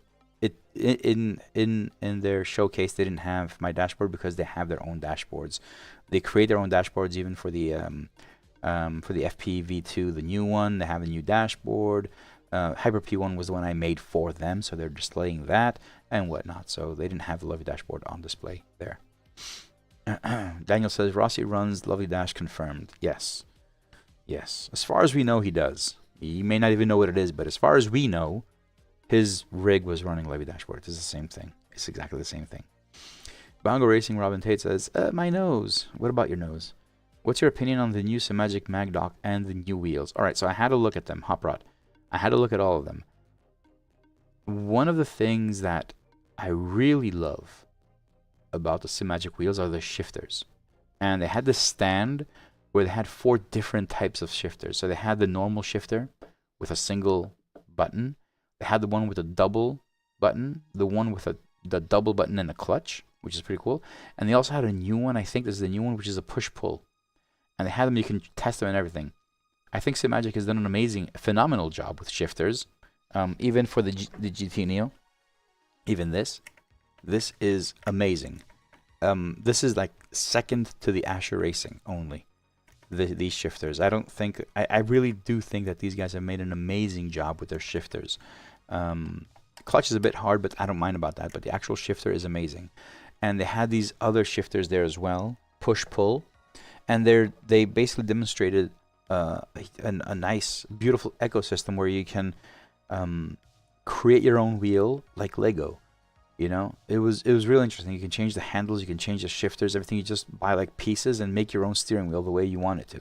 I don't know how that's going to be, you know, if it's going to be bundled or whatever. I don't know, but I like what I saw. I also liked what I saw as far as the mag dock. It looked really good. I don't know if it's going to be practical. Like, I honestly don't know. The only reason I would have a mag dock was to have the dashboard and remove it when I want to work on a computer. Having it from, like, honestly I don't know what the use case is. Having the screen on the base and removing it and putting it on a steering wheel. Okay. Someone might want to have it on a steering wheel. Some of us might want to have it on the base. But who's going to be the one that's going to take it from one place to another? Unless you're driving different positions, so you probably need a rig that actually switches positions, goes from Formula, goes from GT to like a more laid-back Formula wheel, and that's what you want to do. But I don't know the exact use case. Otherwise, I think their products, they really do, they are really separating themselves from other manufacturers. I really did like the Simagic. Their booth was shit. Absolute shit. I mean, they probably had some custom issues because their booth was just a few tables. Same thing with Conspit, so I'm assuming it was a Chinese thing. They didn't have their they couldn't have their things shipped over and probably got delayed in customs because Conspit and well, Conspit less so, but Simagic just basically had a table with, you know, steering wheels on it. They didn't actually have a booth. So unless I'm mistaken, it must have been something with their customs issue. But their products were really nice. What else? Robin was very happy but cautious about AC Evo. Yeah, I saw the video, Robin, what he said. It depends who you ask. The consensus was that AC Evo is really good. From the people that I listened to and spoke to, it's really good. It's like who said it best? It was like a baby between iRacing and ACC. And most confirmed that same thing. So everything was pretty good. But of course, you're running on an pre-alpha version, which isn't even alpha, right? It's something very, very early. And you're running on a rig where you're not setting it up the way you like it. So you're probably not going to feel what you want to feel. So that's pretty much it. Like, I think from what I've seen from the videos, and when I was there, I was looking at people driving. It looks amazing. Like, the game looks phenomenal, but the feeling, like everyone said the same thing. You can't really get a feel for it because it's not set up on to your liking. So, even if I did drive it, I would probably still say the same thing as Robin and everyone else has said. I need to own it to understand it. Otherwise, it's gonna be someone else's game until it comes in my hands and I can set it up and tweak it. So unless that happens, we won't know. Mr. Gearing, did you try the new Pro Active pedals and any thoughts on them? No, I did not try. I did not try anything. Honestly, I did not try anything, so I don't have any thoughts on it. I did speak to SimuCube, Mika from SimuCube. Great guy. We did have a chat on general direction of things. So I had a chat with everyone in the expo, but it wasn't about. It was more about how we can work together. So even SimuCube, we were discussing how we get the Lovely dashboard. Yeah, I mean, it's funny, but like anywhere I went, I would just say like I created the Lovely dashboard, and they would say, oh yeah, let's talk. So even in SimuCube, Mika told me that they don't have steering wheels with screens, but when they do test steering wheels or screens, they use the Lovely dashboard in SimuCube as a test bed. As users, they use the Lovely dashboard, and this was coming from Mika, one of the day one person at SimuCube. So we did discuss a few things that what we can do together, but that was basically the level of discussion. I didn't try any of the products. I don't have any, and I'm not a reviewer, so don't expect any reviews from me. At least not in the sense like Dan Suzuki or Will from Boosted Media do. Like, I will not do that. If I have something, I may do an unboxing or whatever, but active pedals, they're great. I think they're beautiful. I think they're amazing. Can't afford them and won't own them. It's kind of hard for me to get them. I think they're amazing. That's pretty much it. I don't have any more info. Peter says, I have that t-shirt too. Yes, I know. There are a few people that have that t-shirt, man.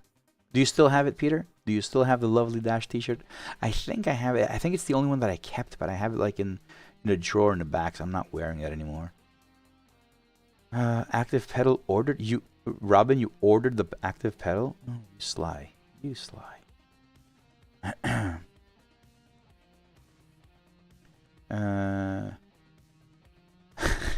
He doesn't have much problem moving his mouth. I don't have a problem moving my mouth while eating, which is pretty cool. Mr. Gearing says, I still use my F28 V1 wireless. I like the Ultimate, but honestly don't need to upgrade.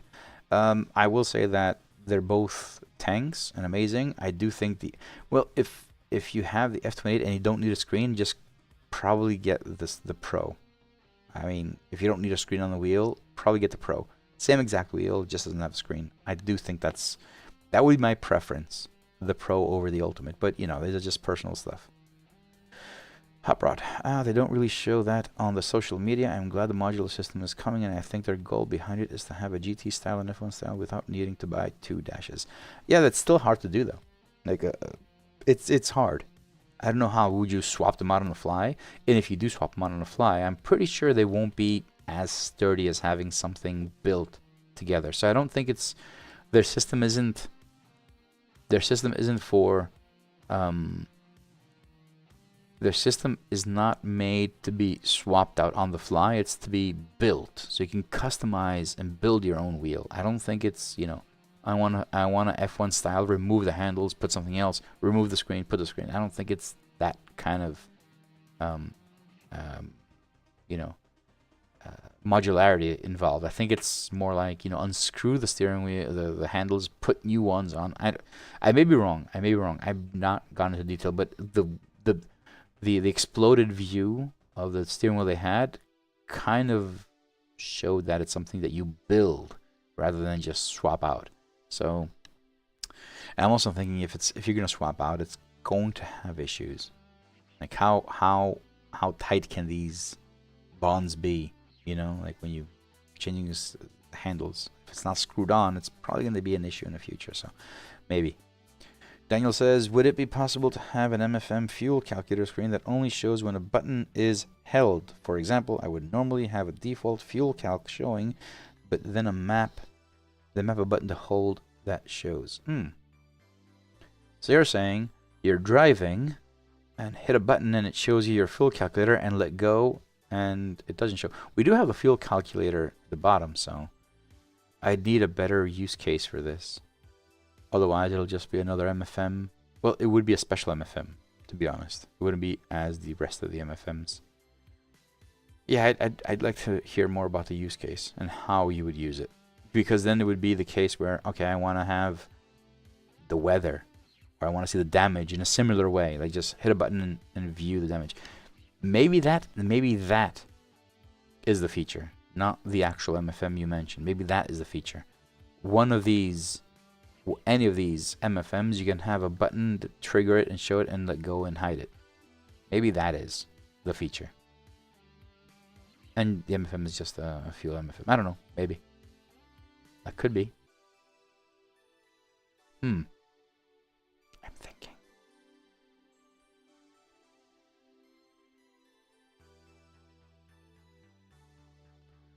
There is a way, Mr. Gearing. I am. You're not being stupid. The new dashboards have IR gain.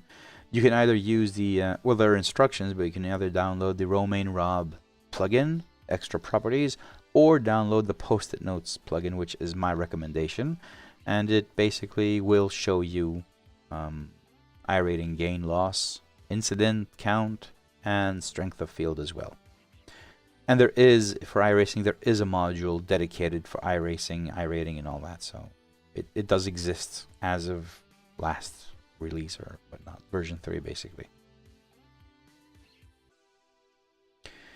LMNOP.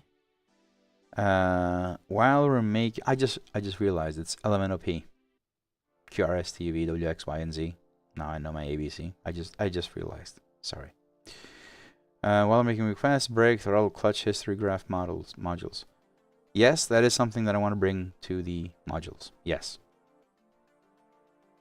Yes. When? Don't know. Yes, though. Hey, dude, how you doing? Hey, Dr. Scott. Haha, I'm not handsome. I'm tired. Very tired. I returned. My original flight was on Monday noon. And I would return around 5 p.m. in Athens. And I realized that I'd be losing the entire day if I did that. So I decided to swap flights and leave Sunday night, which had me arriving in Athens just past midnight. And waking up in the morning saying, Monday is going to be a day off. I won't do anything. But, you know, eventually I wound up in the rig working. And not only working, but on Monday I went to bed past midnight because I was so excited about all the stuff that we had discussed at the expo, and I started working and doing all these changes. So I actually haven't gotten any rest after the expo. But here we are, working on these things. But I am seeing you guys, which is kind of cool. So right, sure, I'm killing it. I'm killing it. Bruno Silva says, for companion, a lap time board for practice or qualify so you're able to see your progress. Yes, that is something that I have. It needs to be done. It doesn't exist. So I'll see how that is done. It probably will be first for the pit wall because it's more important for the pit wall. And we'll see if it'll be for the companion. So basically you're saying showing your last 10 laps. Basically, that's how much you can fit. So always showing your last 10 laps, your progress and stuff. Yes. Yes, but maybe not for the companion, maybe not now. It's something that I want to build for the pit wall, though, for sure. Yes. Yeah, Scott. we gotta keep the lovely Dash machine going. It is going really well though, I must say. So thank you for all the new members, for supporting this project. You're making this thing worthwhile. I was kind of skeptic at the beginning, you know, working on this full time, but it's working out. It is working out slowly and steadily. It is working out. So thank you very much for that. Hatray. Oh shit, I just saw that. So what PLN 50, what is that? I have no idea. Well, thank you very much for the contribution, man. Absolutely. And you say, Hatray, you say, can't use your dashboard in VR, but still love your work. Well, here's a story from the expo. And obviously this may be nothing, but it may be something. So VR, I don't know how it works. I know SimHub does work in VR. I've seen people use it, so I don't know how it works. But here's my story and my take. While we were walking around, because every day around noon, Martin, Asher, and I would just go make rounds and just visit booths that we hadn't visited and just chat around. So we kind of wound up at Conspit. And Conspit had one of those booths that kind of appeared that weren't ready or fully functional, but they had everything there. It just didn't have, you know, tables and whatever. But it could have been intentional. It might not have been. I don't know. But it was kind of like more of unstaged version of a proper booth. So we visited them, and I saw one of their steering wheels, one of the ones they were showing off, the new ones, and you know, I picked it up and started clicking on it and whatnot. And well, I think this may be not completely related to VR, but it ends up in VR. That's why I'm saying this story. So we were looking at that. We're looking at a really nice steering wheel. It was a Formula style with clutch and everything. It was great. And then this guy comes over and introduces himself. His name is Rawley. He is the CTO of Conspit. He recognized the lovely dashboard, for better or for worse. And we kind of, you know, kicked it off talking about the lovely dashboard and how we can integrate it. And yes, they're very keen, and let's see what we can do and whatnot. And then he just opened this lockdown showcase, and he started pulling out steering wheels that are still prototypes. They don't exist. Like they're literally like the models that he showed us were locked in a showcase, and I took them out. He's like, look at this one, and we're making this one and this one. And it was really nice to see what they're building on. They had like a GT, a Formula style. They had all these different ideas and really nice stuff. And I really like their new QR system. Looks really cool as well, and light.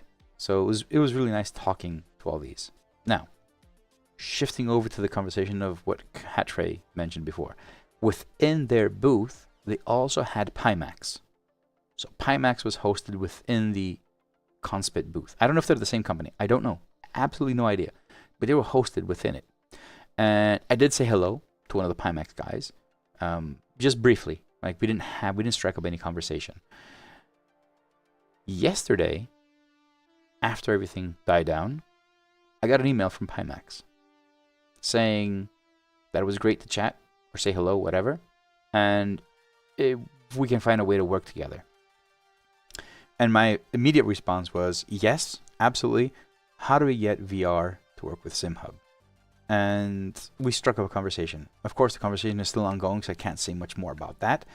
But the idea is, I would love to get it to work in VR. I know some people are doing it, but I also know that it involves a lot of hoops and loops. So hopefully that conversation with Pimax will lead to a better experience in having SimHub in VR or Lovely Dashboard in VR. I don't know where it's going to go, and I cannot promise obviously anything, but know that there has been a conversation that has been initiated. Now, where that takes us, I have no idea. I can't promise anything. I'm just saying that it happened, and we have exchanged emails with them. So hopefully it will pan out to something that will work. Hell, I have never tried VR, so maybe I can get some VR stuff and try it out myself as well and see.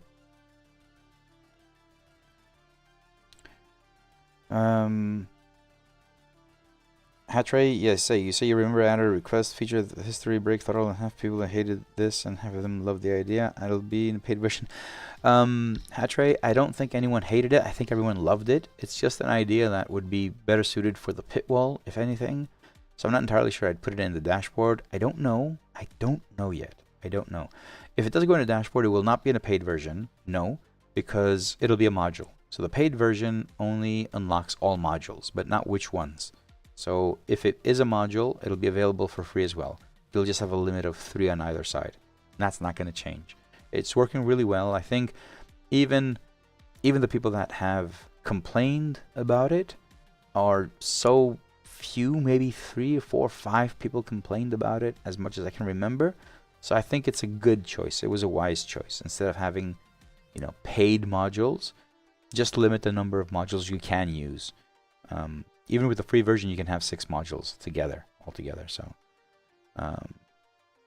yeah, I mean, there are 13 total, so you can use 6. You can use nearly half of them. So it's a good deal, I think. Helen Watson. Ah, Helen. Oh my God, there you are. So Helen is one of the few women that were actively walking around and looking at sim gear.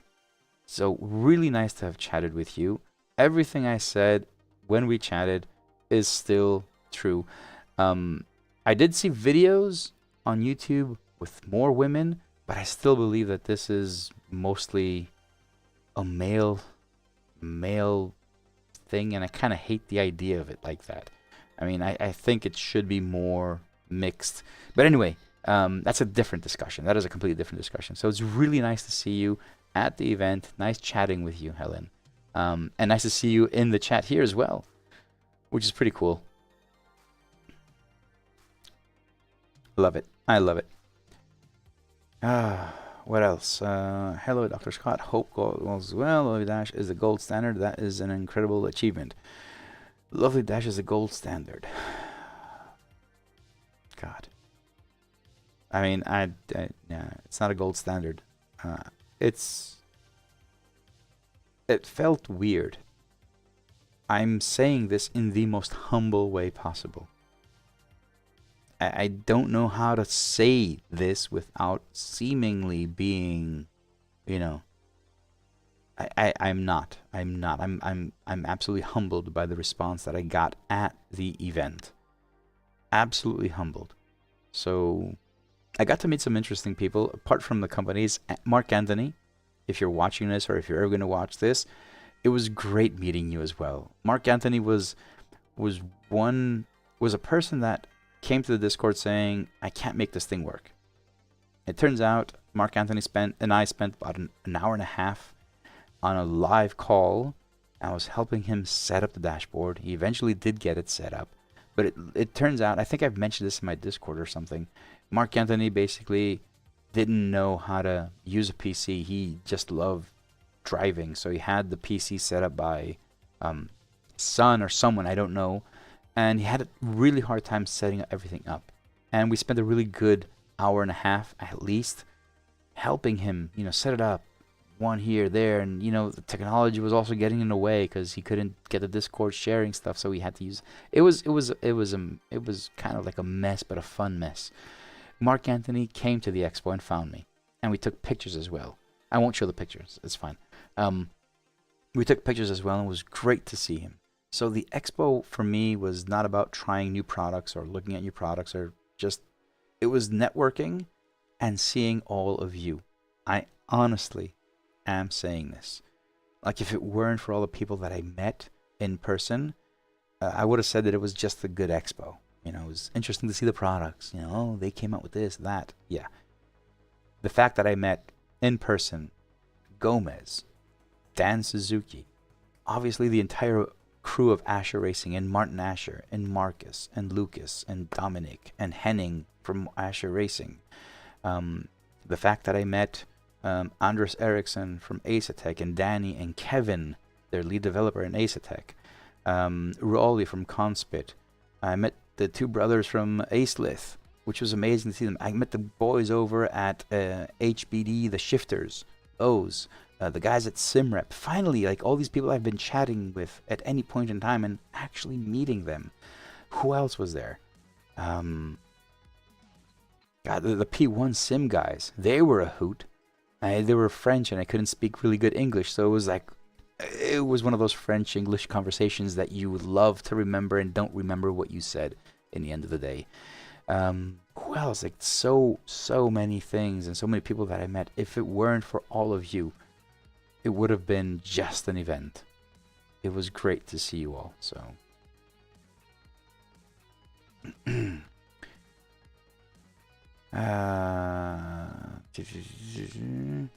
Pierre Marchot. Hi, have you planned to add features on the right pane of the lovely dashboard XL? Thanks. Yeah.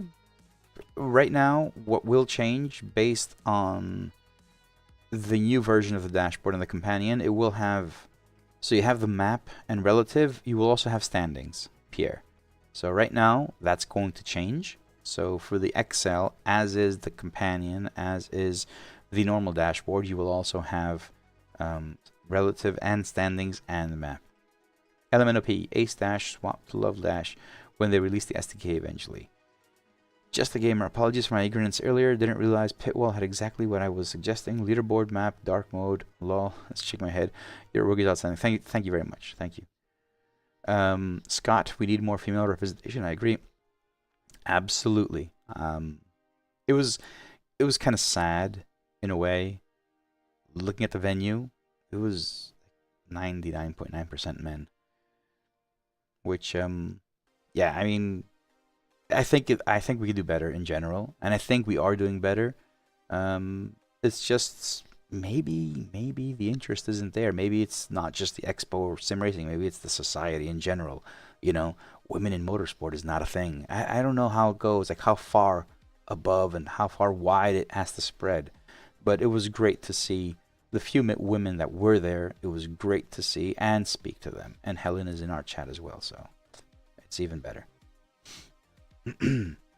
Hatray. So now the easiest way in VR is to use virtual desktop and any dashboards that can be opened as app windows and use Crew Chief every time you need to config boards in VR. Can lag games to fudge. Nah. Well, yeah. Kikodaz, hi, love the dashboard. Would it be possible to have a pedal trace as a module or in the companion? Kikodaz, just a few messages above. Same question was asked. The answer was yes. Hatray had designed something which is a bit more complicated, which I don't think will be in the dashboard. It'll be something more for the pit wall. But in the dashboard, I think I kind of discussed and decided that I will be adding the trace. And the fact that it's optional, so in the modules, MFM, in the plugin, you can select if you want it or not, is fine by me. That's why I don't mind adding more stuff, as long as it's optional. So, you know, I don't want it, you want it, I will add it. If you scroll back maybe like 30, 40 minutes ago, we had this really nice conversation on the future of the dashboard and what can come in 6 months to a year from now. That's going to be pretty interesting if we do get it at any point. You know, the modular modules, you know, whatever they're called. All right. So for anyone that just joined, please excuse my lack of voice. Continuing off where I left off with the expo.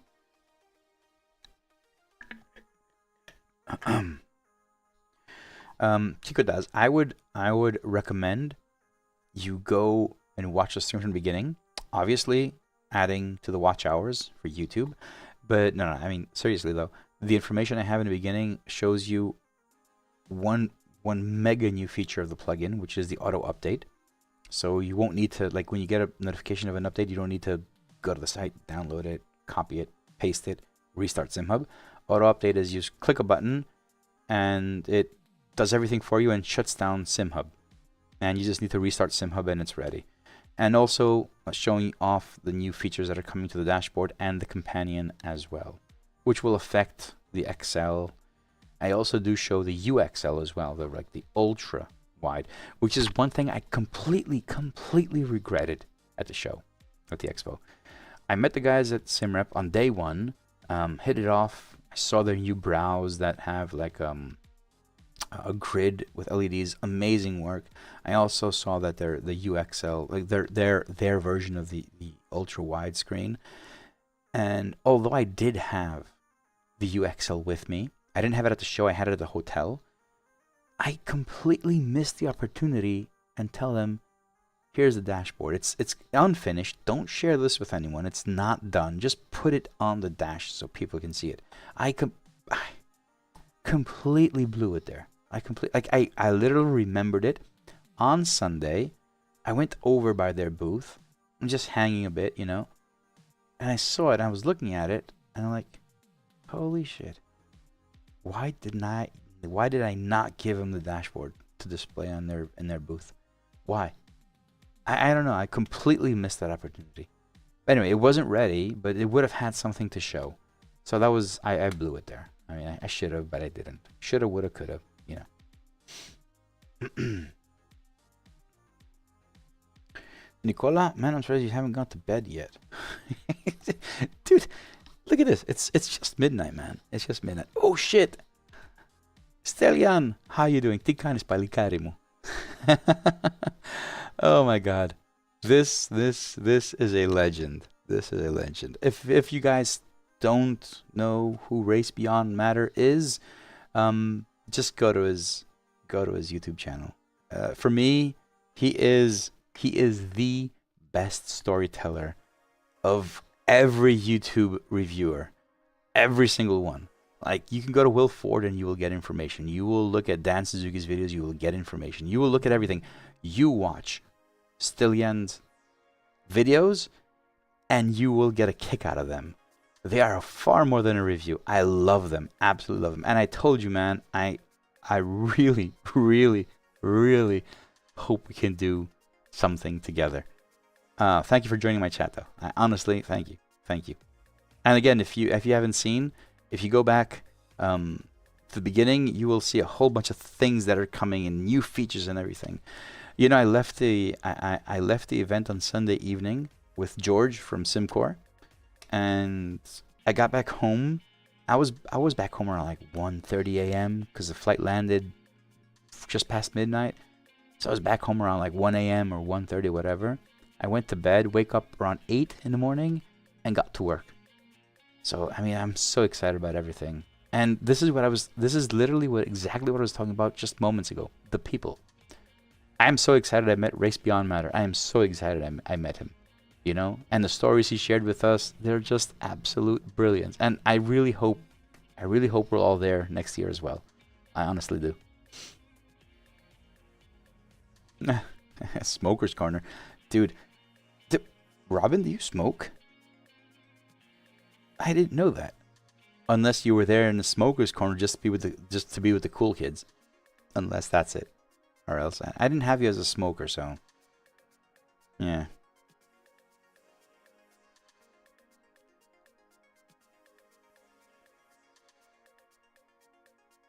Vape. Yeah. Still a smoker. But anyway, you just, yeah, I don't want to be your friends anymore. That's it. Oh god, I am tired. All right, I'll call you Race Beyond Matter. I'm just gonna call you Stelio. If that should be fine. Let's get on the chat somewhere on Discord or something. Let's pick off where we left off. I'm laughing because I'm just thinking about what we were chatting, and I'm like, ah, yes, super excited about all that kind of stuff. Oh god. Scott, you have to. I'll invite you on one of my streams and you can just chat about it. Just get everyone get over smoking thing. You remind me, Robin, of that episode of Friends where I don't know who it was. I think it was, I don't remember who it was. Someone wanted to be with the cool people in the office and just started smoking. I don't remember which one it is though. Perfect.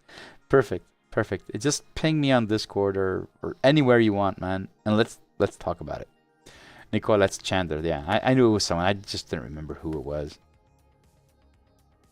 Done deal. So, Scott, we've got health promotion, more women in sim racing, and what else can we add to that? Let's make it a triplet thing and do seminars around sim racing that have nothing to do with sim racing, but have everything to do with sim racing, if you know what I mean. Bing, Chandler, bing. Yeah, there it goes.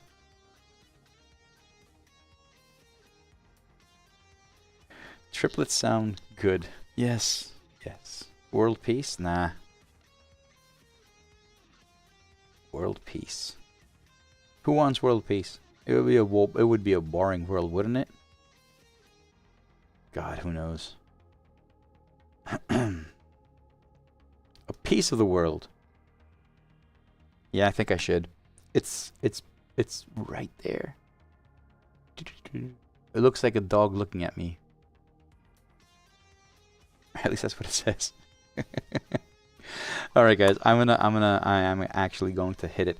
So the thing is, in this stream, I didn't work. I didn't drive. I didn't do anything, and yet we had an average of 30 people watching. So I'm assuming you guys like this. We did talk about the new stuff that are coming to the lovely plugin and the dashboards. I'm working hard on these things. So it's Wednesday today. I'll be working Thursday, Friday, probably Saturday, Sunday. I might not. Sunday I won't be at home at all. So probably going to work on it a bit on Saturday. Monday is a national holiday here in Greece. So that's why I moved and pushed everything to Tuesday. So hopefully I'll have a release for the dashboards on Tuesday. Don't know if I'll be releasing the plugin on Tuesday as well. But I want to release them everything next week. So hopefully that will happen. And yeah, I mean, I just love sharing all of this stuff with you guys. Honestly, it's therapeutic for me, but it's also good for you guys to have any questions and ask me and answer them. I don't know if these streams are worth rewatching, you know, as a stream, but yeah, I mean, it's just good. Like, I already got a few ideas from the chats that we had, so I just wish I had more time to develop things, but you know, everything's gonna happen. All right, guys, I think I'm gonna end the stream, but before I do, although I do have some issues with Ko-fi, so I don't have all the members up, I will switch over to this, and you will see. There are far too many members to name, but I will do it because I love you all. And these are not all of them, but guys, remember when we had like 30 members, gold members? Well, we're now at 103, and I'm going to attempt to read all of your names. So, hang on. I shall begin. So, I would really, really, extremely thank in every shape and form these following gold lovely members. 14 Smoke Rules, AJ, Anthony Hall, Abbott, A Better Hammer, Adam B, Adam Gray, Augustine Martin, Alex Lucha, Andrew Brewer, Andy Nicolau, Anthony Newman, Peter Corinth, Brandon Honnell, Benjamin Mersch, Bravo 1C, Brian Rapp, Cameron King, William Carpenter, John Hart, Claudio Farfara, Cody Fowers, DG, Dan Westerman, Daniel Newman, Dean Kerr, Don Grimm, Enrique Castillo Bachero, Brian Spiracos, Forest Motorsport, Gian Paolo, Jill SB 53, Graham Bapty Wright, Halo in Rivers, that's Jeff, Harry 1704, Jonas Gillis, Istvan Barcy, JP Collier, Jake DeGrand, Alan Suzanne, Jason Rivera, Jeff Fleischman, Jarek, John Hicks, Jonathan Walker, Justin Clark, Khalid Al-Zabi, Kieran Lowe, Lance Campbell, Mark Hawley, Lucas Dedug, Chris Rollins, Mahmoud Atia, Mark Long, Matteo Giacardi, Michael Murphy, Michael L.T.N. Nunes, Michael Pagliaro, Newbie Forever, Not Quality Content, Sebastian Hessler, Kevin Hewlett, Patty Falconer, Paul Bergoli, Brad Jackson, Hakeem Mesquine, Pon 2K, Robert Robles, Ron Reek, Ralph Upraus, Rito Brulman, Juan Rodriguez, Robin Tate, Rodrigo Diaz, Ryan Reyes, Sam Ali, Sean Reed, Andre Ray, Simon Tunin, Slane, Josh Fulton, Thomas Sandberg, Thutgood, 710, Tobias Hoth, Tong, Trevor Bailey, Vertality, Wild Hilde. That's actually a really nice name and promising. William Martin, Zach, CP Arthur 78, Daniel Kuhn, IMCS, Kill Everett, Daniel, Danny Kavanaugh, Mark Worthington, Mark Gale, McNugget, I love those. Racing Snow, Ramon Serapio, Cheyenne Larasby, Test Boy, and Webby. That's why I don't have streams more often. Those are all the Gold Lovely members, which I extremely thank for going above and beyond and supporting me in the highest level. For everyone else, thank you very much. Memberships are keeping this thing alive, the entire project. I specifically try to keep... oh, Bruno. Yeah, it doesn't update. These actually are a lot less than the actual gold member. So anyone that is a gold member and I haven't mentioned, sorry, but the software from Ko-fi is not delivering what it should. So Bruno Silva, gold member. There you go. And Bruno, you must have seen in my Discord, gold stickers, because I cannot manually send everything else. All gold members have a one-off discount code for the store. You just go in and you get the sticker for free. I'm paying for it. So you get the sticker for free. But you need to use a code in the Discord, in the welcome members channel, where it welcomes you. It has all the instructions as well. So you can go over there and just pick it up. I think you pay shipping, I think. But the sticker, the actual sticker, is free for you to purchase. So you can do that.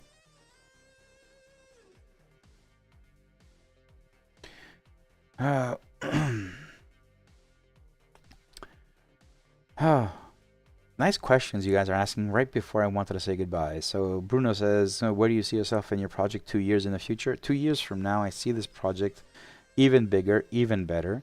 I can't see projections for memberships because that's completely something that I'm calculating out of my mind. I do have some numbers for the projections, but I see this being a bit larger in not usage, but in functionality. So there are things I don't have. I don't have specifics. I have vague ideas of where I want this to be. Bruno, just a reminder for everyone on the stream as well. If you're a gold member, you have a 10% discount order site-wide. And if you're a pro member, you have a 5%. So Bruno, don't forget, you can also get the gold member discount as well. So if you're a gold member, don't forget to log in first, so the store knows who you are, knows your roles, knows your membership status, and then I think you use gold member as a discount code, and you get an extra discount. It can be combined with the obviously the free sticker. So don't forget to put those in the store when you're shopping, so you get an extra 10%. And that's pretty much it. You can see the names. There's a lot of people. There's a lot of people supporting me, and I feel so humbled. I always thought, like, looking at all these names of people supporting the project, and it's not just about support. Let's be honest. Some people are paying because they want the new features, right? They don't care about the actual support part, and I understand it. It's not bad, but having all of these people, you know, commit to something that I was crazy enough to start like 2.5 years ago, it is humbling. It is absolutely humble. And my promise to you is I will just continue making it better. That's pretty much it. So thank you very much for joining me, wherever you are in the world. Good evening, good morning, good night. I will see you again in the next live stream. I'm tired. I will see you guys in the next live stream, and I will chat with all of you in Discord. I'm always around, and anything you need, you can ping me, DM me. I usually respond to everyone. So thank you very much for joining me. I will see you guys around. I don't know when I plan to stream regularly going forward. So Tuesday, Thursday, and possibly the Wednesdays as well. So keep an eye on that. And I will see you guys around. Good night.